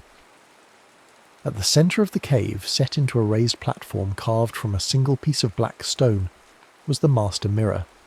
It was larger than the one he had found in his own time, perfectly circular and perhaps 6 feet in diameter, its obsidian surface so flawless that it seemed to be a window into the void itself. Around its edge were carved symbols that seemed to move and shift as he watched them, telling stories in languages that had never been spoken by human tongues. This is the first mirror, the ancient woman explained, created by the star people before they returned to the sky, left as a gift and a responsibility for those who would come after. It connects to all the other mirrors, in all the other times. Through it, you can travel not just to your own time, but to any time, any place where the other mirrors wait. Elias approached the mirror slowly, feeling the power that radiated from its surface like heat from a fire. As he drew closer, images began to appear in its depths, not reflections of the cave around him, but visions of other places, other times. He saw the cave in his own era, overgrown and forgotten, the smaller mirror cracked and leaking temporal energy. He saw possible futures where that energy continued to grow and spread, creating paradoxes that would eventually unravel the entire timeline. But he also saw other possibilities, futures where he returned to his own time with the knowledge he had gained, where he used that knowledge to help preserve native cultures and wisdom, where he served as a bridge between the worlds of scientific rationality and spiritual understanding. In some of those futures, the coming tragedy was mitigated, if not prevented entirely. In others, enough was preserved that the healing could begin sooner and more completely. "The choice is yours," the ancient woman said.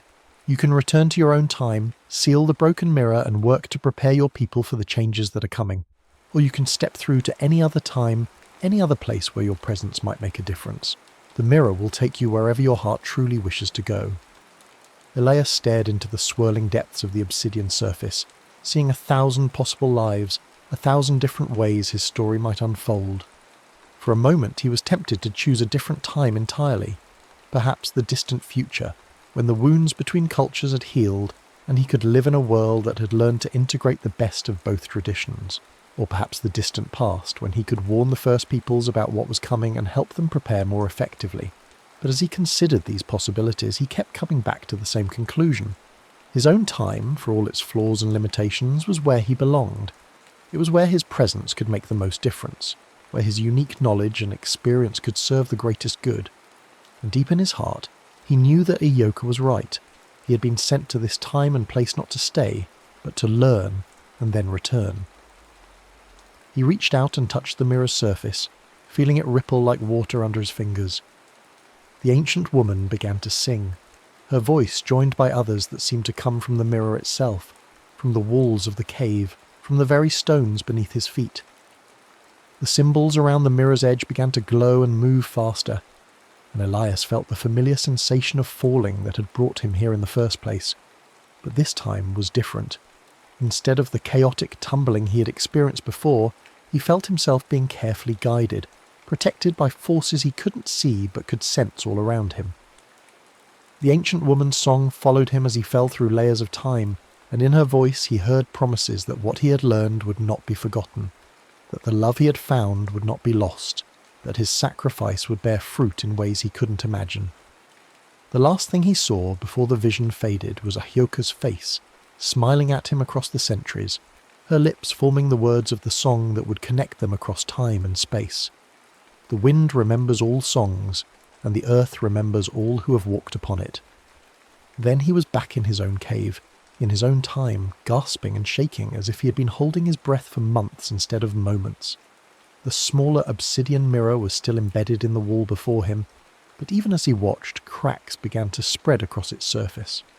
Light leaked from the cracks, not the harsh light of his torch, but the soft golden light of another time, another place.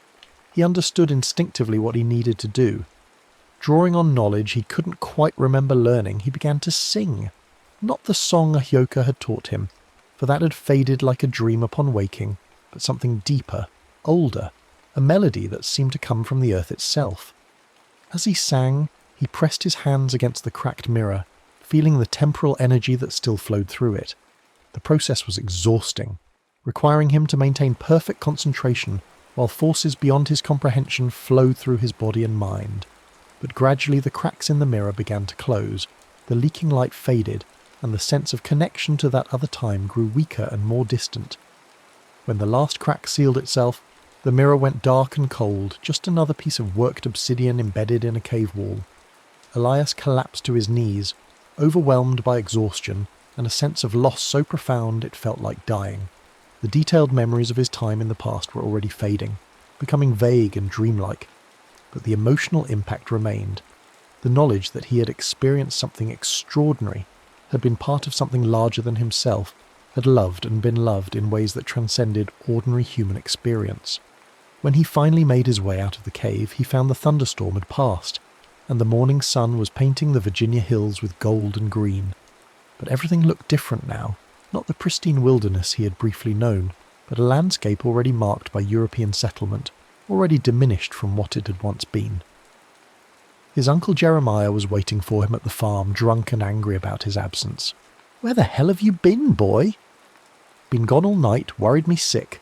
Probably off in the woods playing Indian again, weren't you?" Elias looked at his uncle with new eyes, seeing not just the crude brutality that had always defined their relationship, but the fear and pain that drove it. This was a man who had lost his own dreams, who had settled for less than he wanted and blamed the world for his failures. Understanding didn't make the abuse acceptable, but it made it comprehensible in ways that changed everything. "I was exploring the cave system up in Raven's Hollow," Leia said calmly. "I think I may have found something significant. Petroglyphs, maybe some artifacts. I'd like to document them properly." Something in his tone, some new authority in his voice, made Jeremiah back down from the confrontation he'd been prepared to start. Instead, he grumbled about damn fool boy and waste of time, but he didn't raise his hand or his voice the way he usually did. Over the following days and weeks, Elias threw himself into documenting everything he could remember about his experience. The specific details continued to fade, but the broader knowledge remained, an understanding of Native American culture that went far beyond anything in the books available to him, an intuitive grasp of ecological principles that wouldn't be formally recognised by European science for decades, a spiritual awareness that transformed his relationship with the natural world. He began keeping a journal, filling page after page with observations about plants and animals, sketches of artefacts and symbols, fragments of songs and stories that came to him in dreams. He also began learning everything he could about the native tribes of Virginia, seeking out elderly settlers who had traded with them, reading every account he could find, gradually building a picture of what had been lost and what might still be preserved. But it was when he returned to the cave that he received the confirmation he'd been hoping for, and dreading in equal measure. The obsidian mirror was still there, still dark and sealed, but carved into the stone beside it was a message that hadn't been there before. Namvashias Gaia, the wind remembers you. The words were carved in Cherokee syllabary, a writing system that wouldn't be invented for another decade, but somehow Elias could read them, could hear in them the voice of someone he couldn't quite remember but would never forget. Below the Cherokee words, in English letters that looked as if they had been there for centuries, was a single name, Ayoka. As the months passed, Elias began to understand the true scope of what he had been given. His experience had left him with not just knowledge but a calling, a deep understanding that his life's work must be to serve as a bridge between cultures, to preserve what could be preserved and heal what could be healed. He left his uncle's farm as soon as he came of age, making his way to the nearest city with libraries and schools. Using his father's surveying instruments and his own mysterious knowledge of the land, he found work as a guide and surveyor, slowly building a reputation as someone who understood the wilderness better than men twice his age. But his real passion was for writing and research. He began collecting stories from the last generation of settlers who had direct contact with native peoples, recording their accounts with an accuracy and sensitivity that impressed even skeptical scholars. He learned Cherokee, Creek, and several other southeastern languages, often finding that words and phrases came to him without conscious learning, as if they were memories rather than acquired knowledge. His first book, Voices from the Vanished Land, True Accounts of Native Life in the Virginia Mountains, was published when he was 25 and caused a sensation in academic circles. Unlike other contemporary works that portrayed Native Americans as either noble savages or dangerous primitives, Elias's book presented them as complex human beings with sophisticated cultures, practical wisdom, and spiritual insights that the dominant society desperately needed. More books followed, each one adding to his reputation as the foremost authority on Native American culture in the Southeast.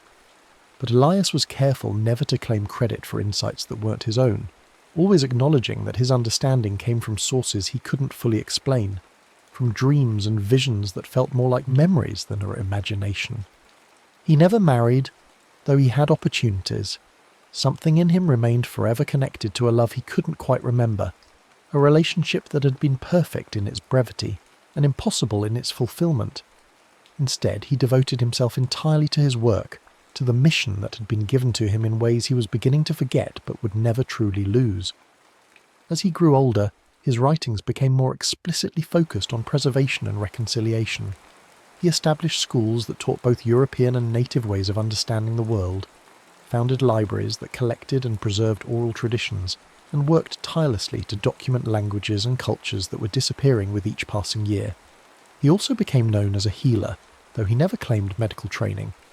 People came to him with ailments that conventional doctors couldn't cure, and often went away healthier after treatments that combined herbal medicine with something that could only be called spiritual healing. When asked where he had learned such techniques, he would only say that they had come to him in dreams. But perhaps his most important work was less visible.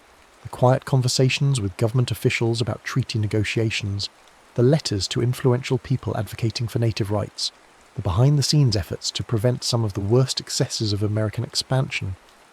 He couldn't stop the great dying that he had seen in his visions, but he could mitigate it, could help preserve seeds of knowledge and culture that would grow again when the time was right. In his 60th year, as he sat in his study surrounded by the books and artifacts that represented a lifetime of dedication, Elias received a visitor that changed everything. She was a young woman, perhaps 16 or 17, with the bearing and features that immediately marked her as Native American despite her European-style dress.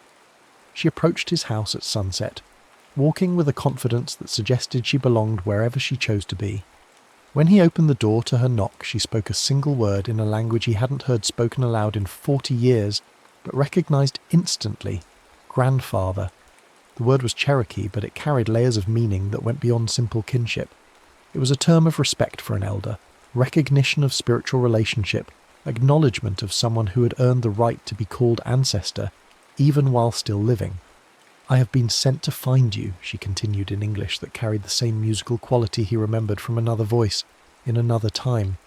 "My grandmother's grandmother left stories about you, about the pale man who lived among the people in the time before the great changes, who learned our ways and then returned to his own people to plant seeds of understanding."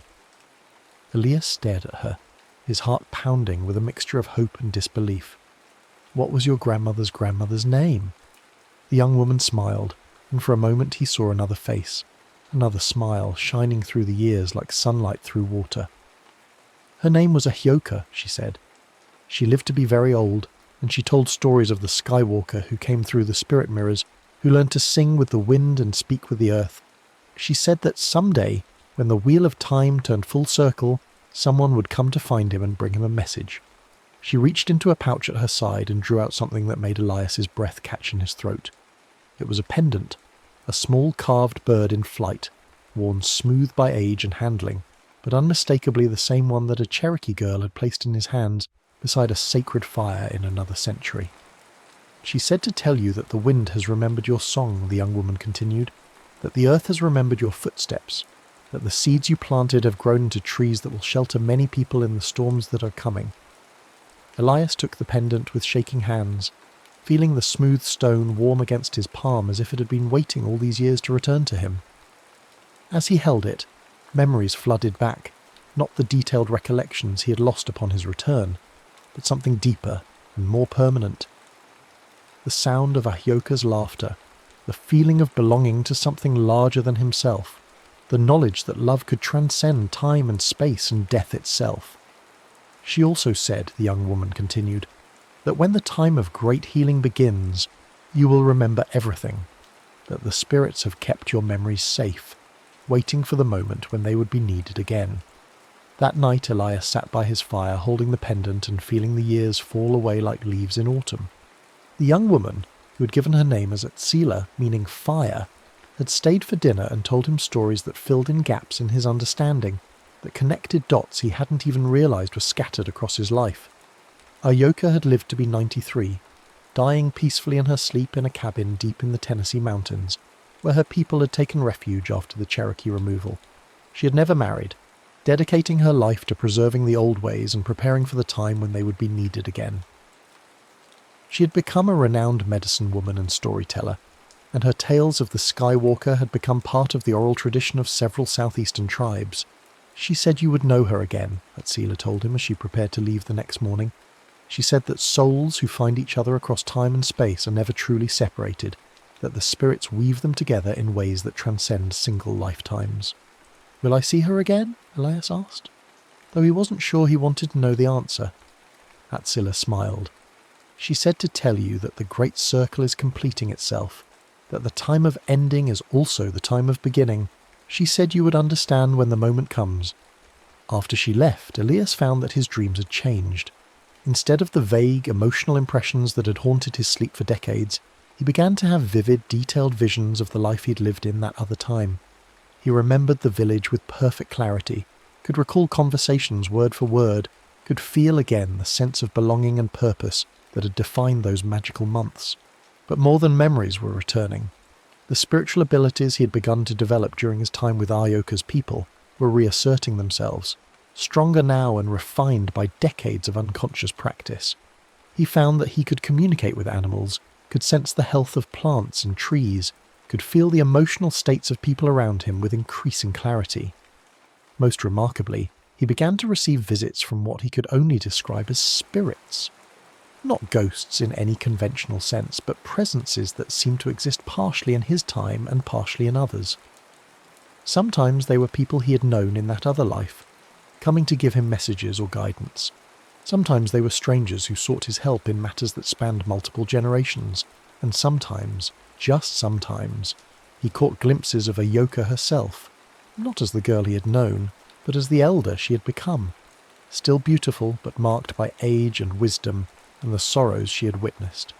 She never spoke during these visitations, but her presence filled him with a peace and joy that sustained him through the increasingly difficult work of his final years. For the world was changing rapidly, and not always in directions that gave him hope. The Civil War came and went, leaving scars that would take generations to heal.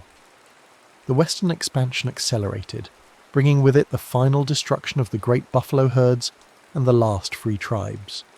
Industry began to transform the landscape in ways that would have been unimaginable when he was young, and the gap between human civilization and the natural world grew wider with each passing year.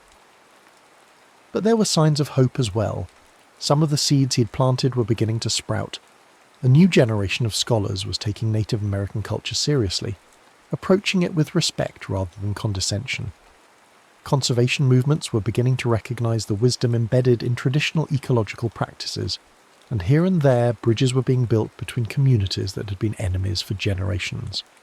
In his 72nd year, as winter settled over the Virginia mountains where he had built his final home, Elias felt the approach of what he knew would be his last great transition. His health was failing, his body worn out by decades of travel and research, and the peculiar stresses that came with existing partially in multiple times. But he was not afraid. The visions that came to him now were of reunions rather than endings, of the completion of patterns that had been decades in the weaving. He saw Ayoka waiting for him in a place that existed outside of time, young and beautiful as she had been when they first met, but also wise with all the experience of her long life. On the night he died, the aurora borealis appeared over Virginia, an event so rare that it was recorded in newspapers across the region. Those who saw it reported that the light seemed to dance and spiral in patterns that reminded them of smoke from sacred fires, and that the wind that night carried sounds like distant singing, like voices calling across impossible distances. The young Cherokee woman, Atsila, was with him at the end. She had appeared at his door 3 days earlier, saying simply that she had been called to come. She sat beside his bed through the final night, holding his hand and singing songs in her own language that seemed to ease his passage from this world to whatever lay beyond. "Can you see her?" she asked softly as his breathing grew shallow and irregular. Elias smiled, his eyes focused on something she couldn't see. "She's here," he whispered. "She's been waiting. She says the great circle is complete. The wind remembers. The earth remembers." His last words were in Cherokee, spoken with perfect pronunciation despite the decades that had passed since he had heard the language spoken. "Nvishiaskaya usti, the wind carries us home." When Atsila went through his papers after the funeral, she found a manuscript he had been working on in his final months, a complete account of his journey through time, written with such detail and precision that it read like a memoir rather than a work of fiction. Attached to it was a note in his handwriting: "For those who will come after, when the time is right for the full truth to be told." She also found the obsidian mirror pendant, the one Ayoka had sent through the generations with its message of remembrance and hope. But when she touched it, the stone was warm, and for just a moment she heard voices, 2 voices, singing together in harmony that transcended time and space and death itself. The manuscript was eventually published, though not for many years. When it finally appeared, readers weren't sure whether to classify it as historical fiction or spiritual memoir. But among Native American communities, it was recognized immediately for what it was, a true account of one man's journey across time and cultures, a bridge built between worlds that had been kept apart for too long, and in the archives of several universities, filed away with other documents deemed too fragile or too strange for general access, were Elias Rowe's field notes and recordings, thousands of pages of Cherokee songs and stories, Creek medicinal formulas, Seminole agricultural techniques, and dozens of other cultural treasures that had been preserved against the day when they would be needed again. The Great Circle had indeed completed itself. The young man who had fallen through time in search of something he couldn't name had become the elder who built bridges across centuries, who preserved knowledge that would have otherwise been lost, who proved that love and understanding could transcend any barrier that history and hatred might erect. And somewhere in the space between times, in the realm where all moments exist simultaneously, two voices continue to sing together. The Cherokee girl who believed in spirits and prophecy, and the young surveyor who learned that the greatest adventures are not those that take us away from home, but those that teach us what home really means. The storm had been building all afternoon, dark clouds rolling across the New England countryside like an ominous tide. Nathaniel Harrow pressed his face against the barn window, watching lightning fork across the sky in brilliant, jagged lines. At 17, he had seen plenty of storms, but this one felt different, charged with an electricity that seemed to hum in his very bones. The barn around him was cluttered with the remnants of his uncle's madness, or what the townspeople had called madness. Ezra Harrow had been the village eccentric, a man who spoke of impossible things and built contraptions that defied understanding. When consumption finally claimed him 3 months ago, he left everything to his nephew, including a collection of brass gears, copper wiring, and cryptic schematics that covered every available surface. Nate had been working on his uncle's final project for weeks now, trying to decipher the barely legible notes scrawled in the margins of detailed drawings. The device looked like an oversized compass, its brass housing intricate with engravings that seemed to shift in the lamplight. At its centre sat a crystalline lens, and around its perimeter Uncle Ezra had arranged a series of delicate magnetic dials. According to his notes, the device was meant to harness the Earth's magnetic field, though for what purpose, Nate couldn't fathom. Thunder crashed overhead, rattling the barn walls. In the sudden flash of lightning, Nate noticed something he hadn't seen before.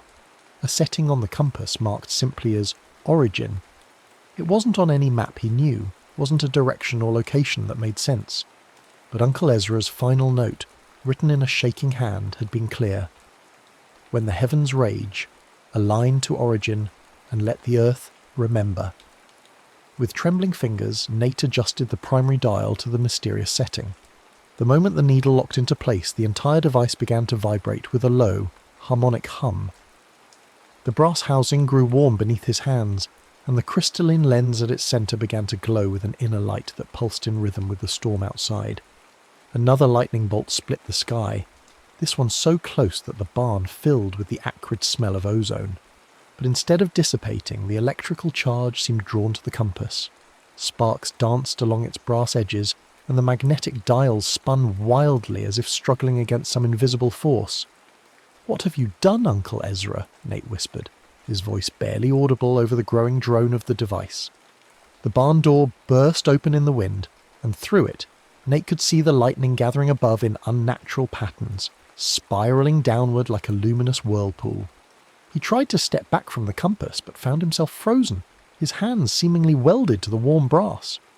When the lightning struck, it came not as a single bolt, but as a cascade of pure energy that poured through the open door and into the compass. The world exploded into brilliant white light, and Nate felt himself torn apart and reassembled in the space between heartbeats. The last thing he remembered was the sound of time itself screaming as it bent around him. Consciousness returned slowly, accompanied by sounds that didn't belong in any world Nate knew. Gone was the familiar creaking of the barn, the drumming of rain on the roof. Instead, he heard the distant trumpeting of massive creatures, the rustle of unfamiliar foliage, and the splash of water over stones. Nate opened his eyes to find himself lying on soft grass beside a river that ran clearer than any he had ever seen. The sky above was a brilliant blue unmarred by the smoke of any chimney, and the air carried scents both lush and wild. But it was the landscape itself that made his breath catch, rolling hills covered in vegetation that seemed too vibrant, too primal. And in the distance, moving with ponderous grace through groves of trees, were shapes that belonged in the pages of natural philosophy books, not in reality. He sat up slowly, his body aching as if he'd been thrown from a great height. The temporal compass lay beside him, its brass surface now cracked, and one of its delicate gears missing entirely. The crystalline lens at its centre had spider-webbed with fractures, though it still held a faint inner glow. A sound like rolling thunder made him look up just in time to see a creature the size of a barn emerging from the forest. Its curved tusks gleamed in the sunlight, and its trunk swayed as it tested the air. Nate had seen illustrations of mammoths in his uncle's books, but no drawing could have prepared him for the sheer presence of the living animal. This was no world he recognised, no time he could place. The mammoth paid him no attention, moving on towards some distant watering hole.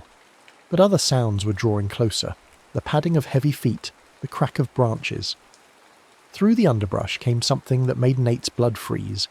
A massive cat with fangs like ivory daggers, its muscled body rippling beneath tawny fur. It had caught his scent and was stalking forward with predatory patience. Nate scrambled to his feet, clutching the broken compass, and ran. Behind him came the sound of the great cat giving chase, its breathing like the bellows of a forge. He crashed through bushes and leaped over fallen logs, his civilized upbringing no match for the desperation of pure survival. Just when he thought his lungs would burst, he heard something else. Human voices, raised in warning. A spear flew past his ear and embedded itself in a tree trunk. More spears followed, and the sound of the pursuing cat changed to a snarl of frustration. When Nate finally stopped running and looked back, he saw a group of beings that were unmistakably human, yet unlike any people he had ever encountered. They were shorter than the men of his time, broader of shoulder and thicker of limb. Their hair was wild and their skin weathered by constant exposure to the elements. They wore simple garments of hide and sinew, and their eyes held an intelligence that was both sharp and wary. The one who seemed to be their leader, a woman with prematurely grey hair and scars that spoke of countless battles, stepped forward and spoke in a language that was all clicking, consonants, and flowing vowels. Nate raised his hands to show he meant no harm, though he doubted they would understand the gesture. The woman, clearly the matriarch of this group, circled him slowly, taking in his strange clothes and pale skin. She reached out and touched the fabric of his shirt, her expression puzzled. When her fingers found the temporal compass, she jerked back as if stung. One of the men, a giant with arms like tree trunks and a face marked by ritual scars, growled something that needed no translation. He wanted to kill the stranger and be done with it. But the woman held up a hand and the giant reluctantly lowered his stone-tipped spear. What followed was a halting process of communication through gestures and simple demonstrations. Nate learned that the woman was called Kala and the scarred giant was Drog. Their tribe, the Urukar, lived in a series of caves along the river. They had been hunting when they heard the commotion and came to investigate. As they led him back to their settlement, Nate tried to process what had happened to him. The landscape, the creatures, the people themselves. Everything pointed to an impossible conclusion. He had travelled not just through space, but through time itself. The compass had somehow hurled him back thousands upon thousands of years, to an age when humanity was still finding its place in a world of giants. The caves of the Urukar were larger than Nate had expected, their walls blackened by generations of fires. Cave paintings covered every available surface, depicting hunts and rituals and astronomical observations that spoke of minds capable of abstract thought. The tribe gathered around him, chattering in their flowing language while Kala tried to decide what to do with this strange visitor. That first night, Nate proved his worth in the most basic way possible. The tribe's fire had died down to embers, and the younger members were struggling to restart it with their primitive fire-starting tools. Nate still carried his flint and steel from 1805, and when he struck sparks into a handful of dry tinder, The resulting flame seemed like magic to the watching Urkar. But it was what came next that truly earned their respect. Using principles of leverage that wouldn't be formally described for millennia, Nate showed them how to construct a simple pulley system that made moving heavy stones effortless.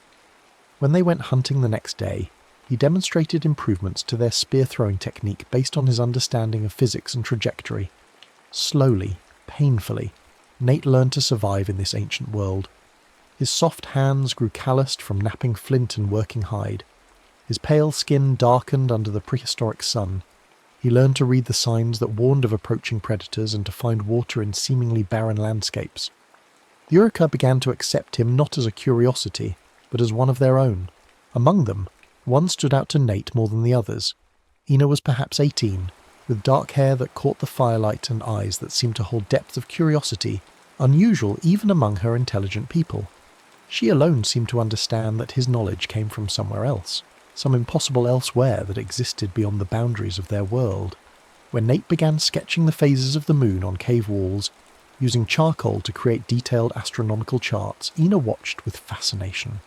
She helped him map the movement of stars, and together they calculated the turning of seasons with an accuracy that amazed even Kala. In return, Ina showed Nate things about their world that no outsider had ever been permitted to see. It was Ina who led him to the sacred burial cave, a place where the Urkar honoured their ancestors and sought communion with the spirits of the earth. The cave walls were covered with paintings more ancient than any in the main settlement, depicting hunts and ceremonies that stretched back through uncounted generations. But it was what lay at the cave's heart that made Nate's blood run cold. Partially embedded in what appeared to be fossilised bone was an artefact that had no business existing in this time.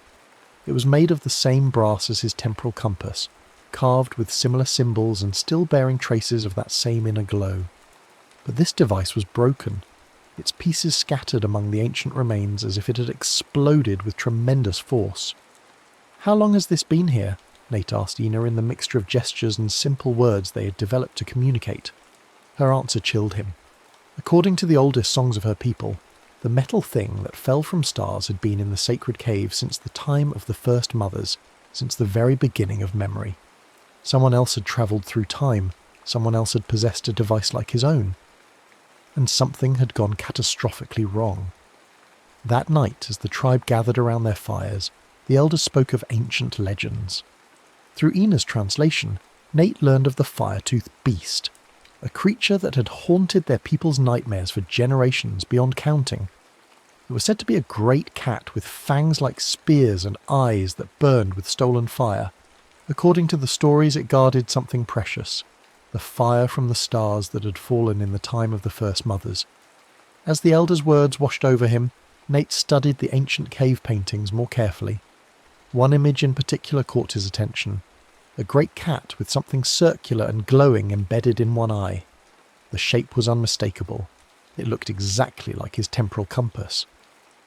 When he examined his own device more carefully the next morning, he confirmed what he had begun to suspect. One of the critical gears was indeed missing, torn away during his violent journey through time. Without it, the compass was nothing more than an elaborate paperweight.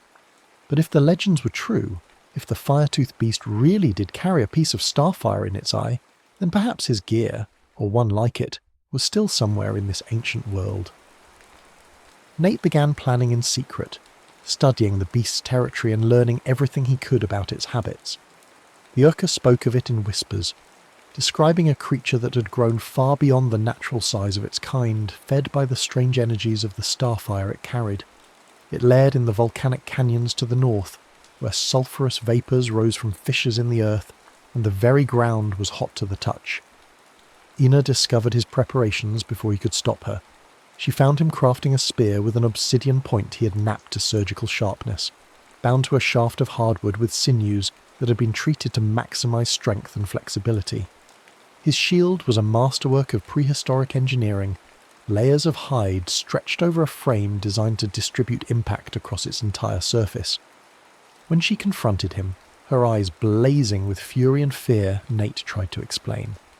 Through gestures and the few words they shared, he told her about the compass, about his need to return to his own time, about the gear that might make it possible. But Ina understood more than he had given her credit for. She knew he was planning to leave, to abandon her and their people for a world she could never comprehend. Their argument continued through the night, but by dawn, Ina had made her decision. If Nate was determined to face the fire-toothed beast, she would help him do it properly. Together, they slipped away from the main settlement before the rest of the tribe awakened. The journey to the volcanic canyons took 3 days of hard travel through increasingly hostile terrain.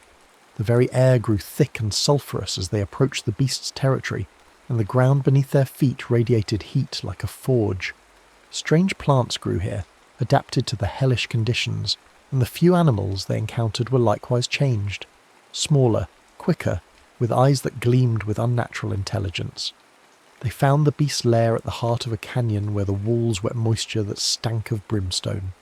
The cave mouth was littered with bones, not just the remains of ordinary prey, but the fossilized skeletons of creatures that had been extinct for eons. And moving among these ancient remains was the fire-toothed beast itself. It was larger than Nate had dared imagine, easily twice the size of any saber-toothed cat that had ever lived. Its muscles rippled beneath a coat that seemed to absorb light, and its fangs were indeed like spears, curved and gleaming with venom. But it was the creature's left eye that confirmed every legend. Where there should have been an orb of living tissue, there was instead a sphere of brass and crystal that pulsed with inner fire. Nate had prepared as best he could. He had studied the creature's movements from a distance, noting its habits and weaknesses. He had constructed traps using principles of mechanical advantage that wouldn't be formally discovered for millennia. Weighted nets hung ready to drop from carefully positioned stones, and a pit lined with sharpened stakes awaited beneath a covering of carefully arranged branches. But when the moment came, when the fire-toothed beast emerged from its lair and caught his scent, all of Nate's preparations proved insufficient. The creature was too intelligent, too experienced in the ways of hunters who thought themselves clever. It avoided his pit with contemptuous ease and shredded his nets with claws like iron knives. What followed was less a battle than a desperate dance of survival. Nate used fire as his ancestors had, creating barriers of flame that forced the beast to approach from predictable angles. He used his understanding of leverage and momentum to turn the creature's size against it, striking at joints and pressure points with surgical precision. But for every advantage his knowledge gave him, the beast countered with raw power and predatory cunning honed by ages of hunting. The fight raged through the sulphurous canyon as volcanic vents spewed steam and the very stones cracked from the heat. Nate's spear found its mark more than once, but the beast's hide was thick and its vitality seemingly inexhaustible. His shield absorbed blow after blow from claws that could have shattered stone, until finally the bronze bindings gave way and the frame splintered. In the end, it was not superior strategy that saved him, but a moment of pure instinct. As the fire-toothed beast lunged for his throat, Nate threw himself forward instead of back, driving his obsidian spear point up through the soft tissue beneath the creature's jaw and into its brain. The beast's momentum carried it past him, and they both collapsed in a tangle of limbs and blood. When Ina found him, Nate was barely conscious, his body torn by claws and his left arm hanging useless at his side. But he was alive, and more importantly the brass gear was within reach. The fire-toothed beast's death had caused the strange eye to crack and split, revealing the mechanical component that had been fused into its flesh. Extracting the gear required careful work with tools of stone and bone, and it was clear that what they recovered was not exactly what Nate had lost. This piece was older, more corroded, marked by eons of exposure to the beast's alien physiology. But it was similar enough in design that it might serve, might complete the circuit that would allow his compass to function again. The journey back to the caves of the Uakar was a blur of pain and fever. Ina tended his wounds with medicines made from plants he couldn't identify, and somehow kept him alive through the worst of it. When they finally reached the sacred burial cave, Nate was barely strong enough to work, but work he did. By firelight, using tools that Stone Age craftsmen had honed to perfection, he began the delicate process of repairing his temporal compass. The corroded gear had to be cleaned and adjusted, its teeth filed to match the device's requirements. New connections had to be forged using techniques that blended the metallurgy of his own time with the practical knowledge he had gained among the Urkar. The work took days, and all the while, Nate was aware that his time in this ancient world was drawing to a close. The compass was healing, its brass surface regaining its former luster, its crystalline lens slowly clearing as the fractures sealed themselves. Whatever force had brought him here, whether magnetism or something more exotic, was preparing to carry him home. The Urka gathered for what they somehow knew would be his final night among them. They painted symbols on his tattered clothes using pigments made from ochre and charcoal, marking him as one who had walked between worlds. Kala spoke words in their ancient language that needed no translation. Blessing, gratitude, farewell. But it was Ina's farewell that broke his heart. She had taken one of the brass buttons from his 1805 shirt and strung it on a cord of braided sinew. As she placed it around her neck, Nate understood that she meant to remember him always, to carry a piece of his impossible world into whatever future awaited her people. They stood together beneath the aurora borealis, those same northern lights that would dance above New England thousands of years in the future. Ina traced the constellations with her finger, and Nate realized she was showing him the way home, not through space, but through time itself. The storm that had brought him here was building again, though whether it was the same storm or another altogether, he couldn't say. Lightning flickered in the distance, and the temporal compass began to hum with renewed life. Its dials spun freely now, seeking some magnetic true north that existed beyond the boundaries of the ordinary time. As the first raindrops began to fall, Nate activated the device one final time. The brass housing grew warm in his hands, and the repaired lens blazed with the light of captured stars.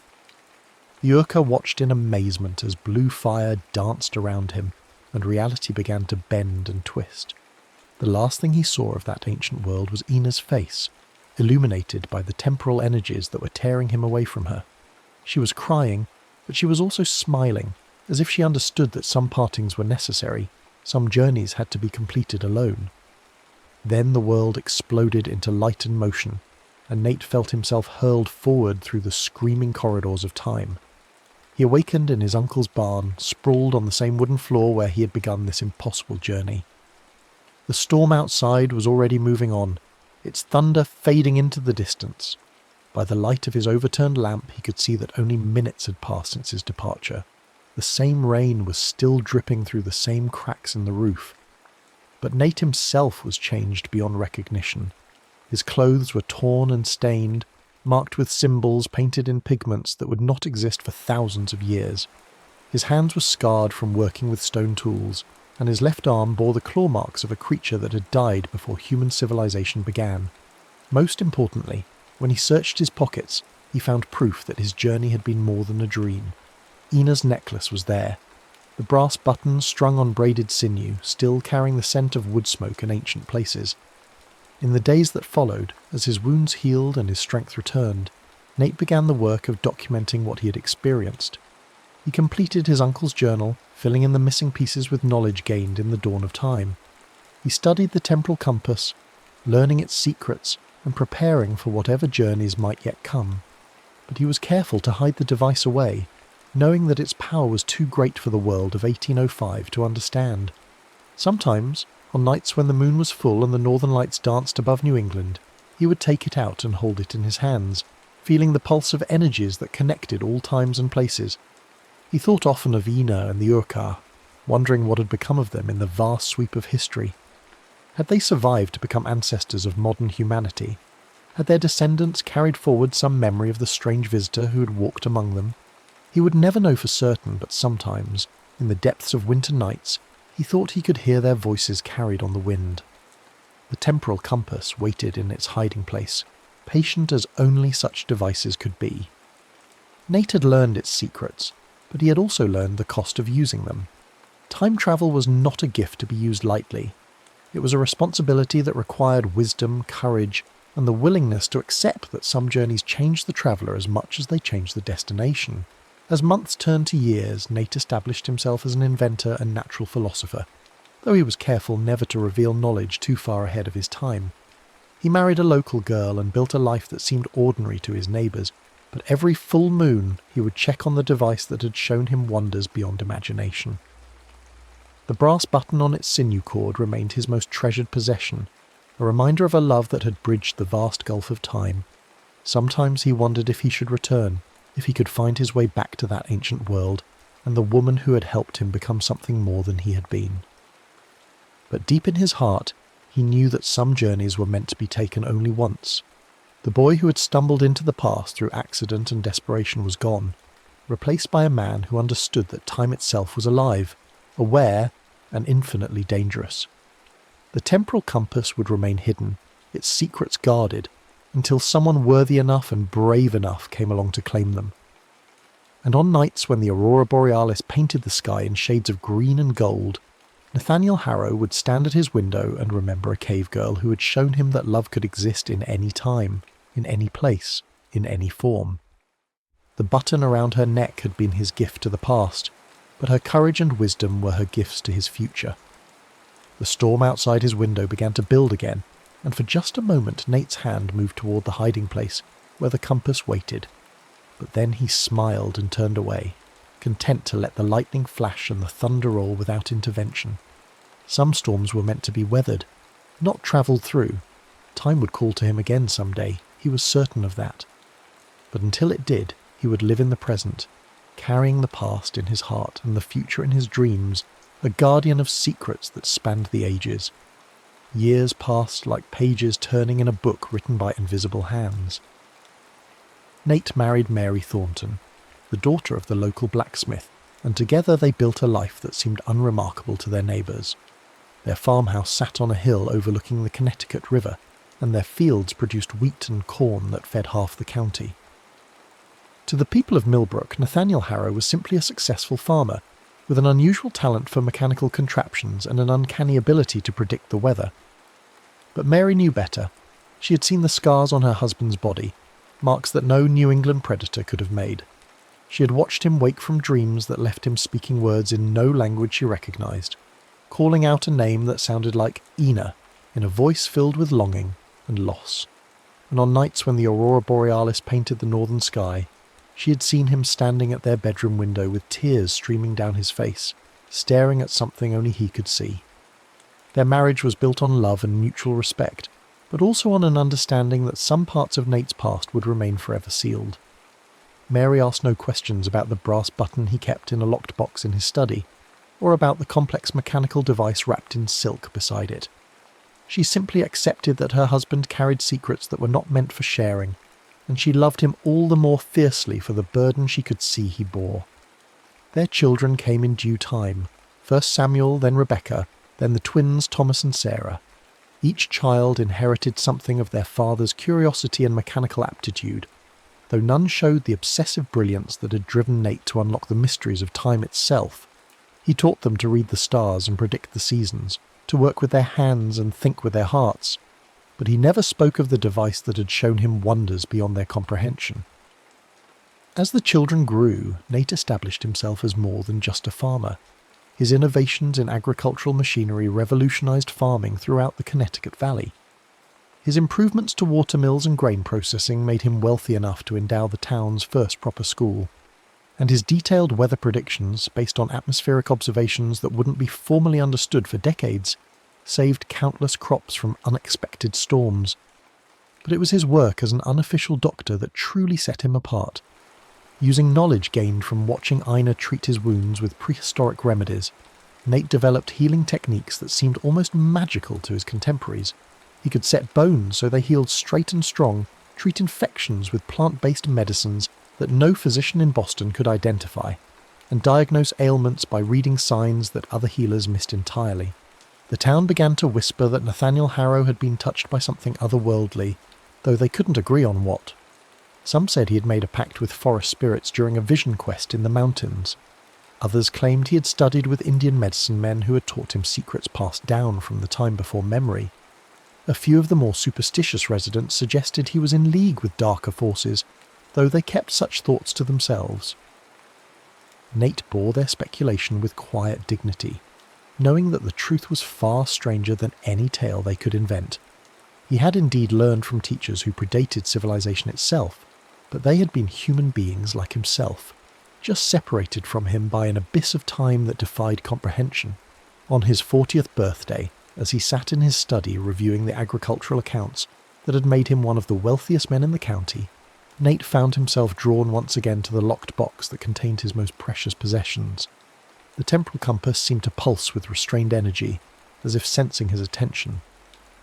Beside it, Ina's necklace lay coiled like a sleeping serpent, the brass button worn smooth by decades of handling.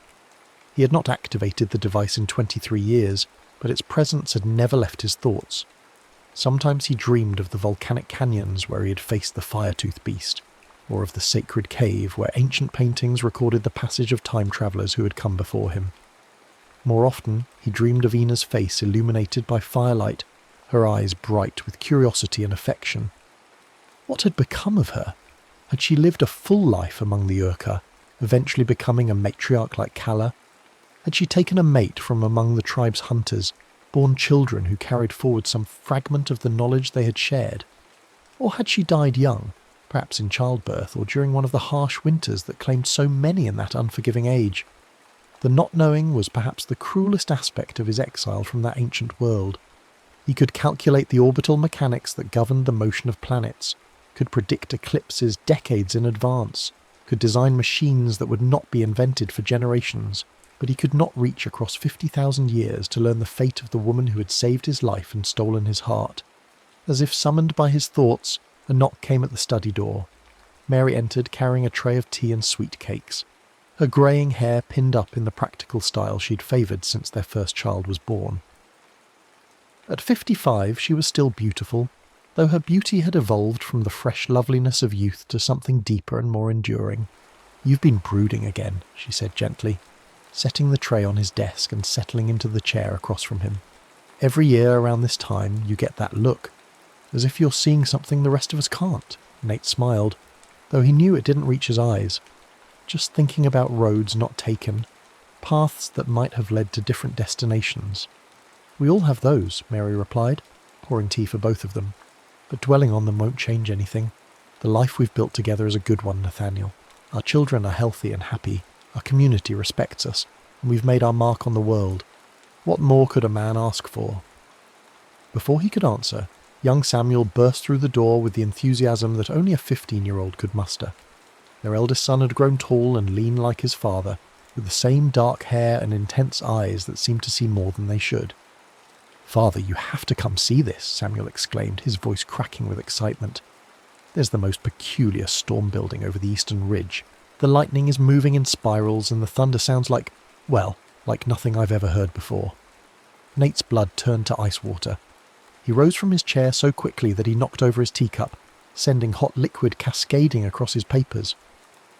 Through the study window he could see what his son had described, a storm unlike any that belonged to the natural world of 1828. The clouds were moving in patterns that defied the normal flow of weather, and the lightning that flickered within them pulsed with an almost mechanical rhythm. "Samuel, go to your mother and siblings," Nate said, his voice tight with barely controlled urgency. "Make sure they stay inside, no matter what they see or hear. Do you understand me?" The boy nodded, though confusion clouded his features. He had never heard his father speak with such intensity, never seen that particular look of fear and recognition in his eyes. Mary rose from her chair, her own expression growing concerned. "Nathaniel, what is it? What's wrong?" But Nate was already moving toward the locked box, his hands trembling as he withdrew the temporal compass. The device was warm to the touch, its brass housing vibrating with harmonics that seemed to resonate with the approaching storm. The crystalline lens at its centre blazed with inner fire, and the magnetic dials spun wildly as they sought some impossible true north. "Someone else is coming," he whispered, staring at the compass in horrified fascination. "Another traveller is about to arrive." Outside, the storm reached its crescendo. Lightning struck the earth with systematic precision, each bolt following paths that formed geometric patterns visible only from above. The thunder that followed was not the chaotic rumble of natural weather, but a measured cadence that spoke of intelligence and purpose. And then, in the space between one heartbeat and the next, the storm simply ceased. The unnatural clouds dissipated as if they had never been, leaving behind a sky so clear and star-filled that it seemed like a different world entirely. But in that moment of perfect silence, Nate heard something that made his soul ache with recognition. The sound of a human voice crying out in confusion and fear. Without another word to his wife, Nate grabbed a lantern and rushed from the house. He found the newcomer in the same field where he himself had awakened 23 years earlier, a young woman in clothes that belonged to no era he could identify. Her hair was the colour of autumn leaves, and her skin bore the pallor of someone who had spent too much time indoors. But it was her eyes that confirmed his suspicions. They held the same look of desperate confusion that he remembered from his own arrival in that prehistoric world. The woman clutched a device that was unmistakably another temporal compass, though this one was crafted from silver rather than brass, and bore engravings in a script that seemed to shift and change when viewed directly. Like his own device, it was damaged, its crystalline core cracked, several of its delicate mechanisms scattered across the grass. "Where am I?" she gasped, struggling to sit up. "When am I?" The calculations were perfect. The magnetic alignment was exact. But something went wrong during the transition. Nate knelt beside her, his lantern casting flickering shadows across her pale features. "You're in Connecticut, in the year 1828, and unless I'm very much mistaken, you're not from this time any more than I am." The woman's eyes widened with shock and recognition. "You're another traveller? But that's impossible. The records show only 3 successful temporal translations in human history, and 2 of them ended in disaster." "Records?" Nate helped her to her feet, noting the way she favoured her left leg. "What records? Who are you, and when do you come from?" "Dr. Elena Vasquez," she replied, extending a hand in a gesture that seemed natural despite the centuries that separated them.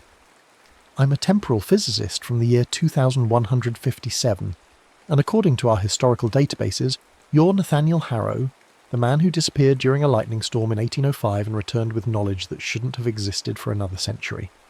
Nate stared at her in amazement. In all his years of guarding the secret of time travel, he had never imagined that future generations would not only discover his story, but study it as historical fact. "You came here looking for me?" "In a manner of speaking," Elena replied, gathering the scattered components of her device with practiced efficiency. "We've been studying temporal anomalies for decades, trying to understand how the early experiments were possible. Your case was particularly intriguing because you managed to return safely from a journey that should have been impossible with such primitive equipment." As they walked back toward the farmhouse, Eleanor explained the state of temporal research in her own time. Humanity had colonized much of the solar system, developed technologies that seemed like magic to Nate's 19th century perspective, and eventually turned their attention to the ultimate frontier, time itself.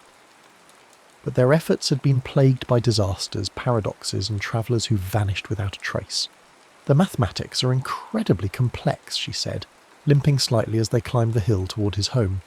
"Every journey through time creates ripples that can affect past and future in unpredictable ways.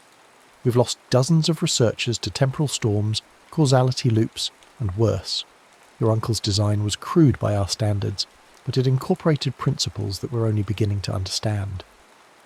Mary met them at the door, her expression a mixture of concern and resignation. She had lived with Nathaniel's secrets long enough to recognise when something extraordinary was happening, even if she couldn't fully comprehend its nature. "Another traveller?" she asked simply, as if visitors from the future were a common occurrence. "Dr. Elena Vasquez," Nate replied, helping the injured woman into the parlour. "She's from much further in the future than we are from the past." Over the next several hours, as Elena's wounds were tended and her story unfolded, Nate learned truths that challenged everything he thought he understood about time travel. The temporal compass was not simply a device for moving through time, it was a key that unlocked fundamental forces of the universe, forces that connected all moments and all possibilities in a vast, incomprehensible web. "Your journey to the prehistoric era wasn't an accident," Eleanor explained, studying his own compass with instruments that materialized from hidden pockets in her strange clothing. The device was drawn to a point of temporal significance, a moment when the timeline itself was vulnerable to change. The presence of another time traveller, whoever left that broken device in the cave, created a kind of magnetic attractor that pulled you to that specific moment. Nate felt a chill run down his spine. "Are you saying that someone else, someone from our future, had already visited that time?" "Not our future," Eleanor corrected. "Our past. The remains you found in the sacred cave belong to Doctor, Marcus Chen, a researcher from the year 2089. He was part of the first generation of temporal explorers using technology that was still experimental and dangerous. His device malfunctioned during the return journey, stranding him in the Pleistocene era where he eventually died. The implications struck Nate like a physical blow. The Urquhart had been dealing with time travellers for generations, not just him, but others who had arrived before and after his own visit. The legends of the fire-toothed beast took on new meaning. Perhaps the creature had been transformed not just by Dr. Chen's device, but by exposure to multiple temporal anomalies over the centuries. How many, he asked quietly, how many travellers have gone back to that time? Eleanor consulted a device that resembled a crystal tablet, its surface displaying information in symbols that seemed to write themselves.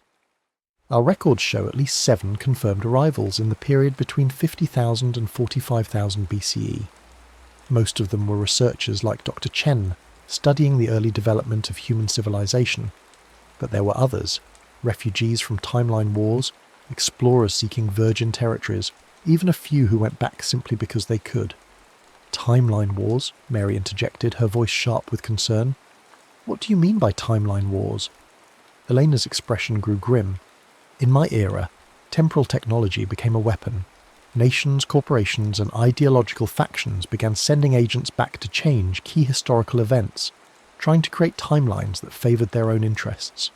The result was chaos, contradictory histories, paradoxes that threatened to unravel causality itself, and entire civilizations that flickered in and out of existence. She paused, gathering her thoughts before continuing. That's why I'm here, actually. The Temporal Regulatory Commission sent me back to study the early period of time travel, hoping to understand how the original travellers like you managed to avoid the catastrophic side effects that plague our more advanced attempts. Nate absorbed this information with growing horror. His innocent experiment with his uncle's device had been the first link in a chain of events that would eventually lead to wars fought across time itself. The peaceful world of 1828 seemed suddenly fragile, vulnerable to forces beyond his comprehension. Can it be stopped? He asked. These timeline wars, the chaos you describe, is there a way to prevent them? Eleanor's smile was sad but determined. That's what we're trying to find out. The Commission believes that the key lies in understanding the original temporal compass designs, the ones that seem to work in harmony with time's natural flow rather than fighting against it. Your uncle's device, and others like it, may represent a fundamentally different approach to temporal manipulation. As dawn approached, Elena worked to repair her damaged compass using tools and knowledge from an era centuries beyond Nate's comprehension. But the principles she employed were remarkably similar to those he had learned in that prehistoric cave, suggesting that some truths transcended time and technology. There's something else, she said, as she calibrated the device's magnetic resonance chambers. Something the Commission needs you to know. The woman you knew as Ina, she's not lost to history. Her bloodline survived, and her descendants carried forward genetic markers that we can still trace in the modern era. Nate's hands trembled as he set down his coffee cup. You mean she lived? She had children? More than that, Elena replied, her eyes bright with excitement. Her descendants became some of the most successful and influential people in human history. Scientists, explorers, leaders who shaped the course of civilization. It's as if your presence in that ancient time somehow accelerated human development, giving our species advantages that allowed us to achieve things we might never have accomplished otherwise. The revelation left Nate speechless. His brief time among the Urquhart had not been simply a personal adventure, it had been a pivotal moment in human history, one that echoed forward through the millennia in ways he could never have imagined. As Elena prepared to return to her own time, she made Nate an offer that would haunt him for years to come. The Commission would like you to consider joining our research effort. With your experience and your unique understanding of temporal mechanics, you could help us find a way to end the timeline wars before they destroy everything we've built. But Nate looked at his wife, his children sleeping peacefully upstairs, the life he had built in this quiet corner of 19th century America, and he knew what his answer had to be. My travelling days are over, he said simply. I found my place in time, and I intend to stay here. Elena nodded with understanding.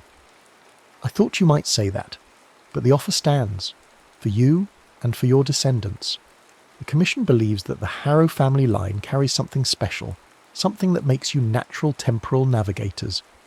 With a flash of silver light and a sound like distant thunder, Dr. Elena Vasquez vanished back to her own time, leaving behind only a faint scent of ozone and the knowledge that time itself was far more complex and dangerous than Nate had ever imagined. In the days that followed, Nate found himself looking at his children with new eyes. Samuel in particular seemed to have inherited something of his father's sensitivity to temporal fluctuations, often commenting on weather patterns that had not yet begun to form or predicting events with uncanny accuracy. When the boy asked about the strange lightning that had brought their mysterious visitor, Nate simply told him that some storms were unlike any others, and that wisdom lay in knowing when to seek shelter and when to stand and face the wind. The temporal compass remained in its hiding place, but Nate no longer felt the same urge to use it. His journey to the past had been necessary, perhaps even destined, but it had also been complete. The future, with its timeline wars and temporal refugees, would have to find its own path forward. But on clear nights when the aurora borealis danced across the northern sky, Nate would sometimes take out Ina's necklace and hold it up to the light, imagining he could see through it to that ancient world where a cave girl had taught him that love could transcend any barrier time could create, and he would whisper a prayer of gratitude for the journey that had brought him home, and for the wisdom to know that some destinations were meant to be reached only once.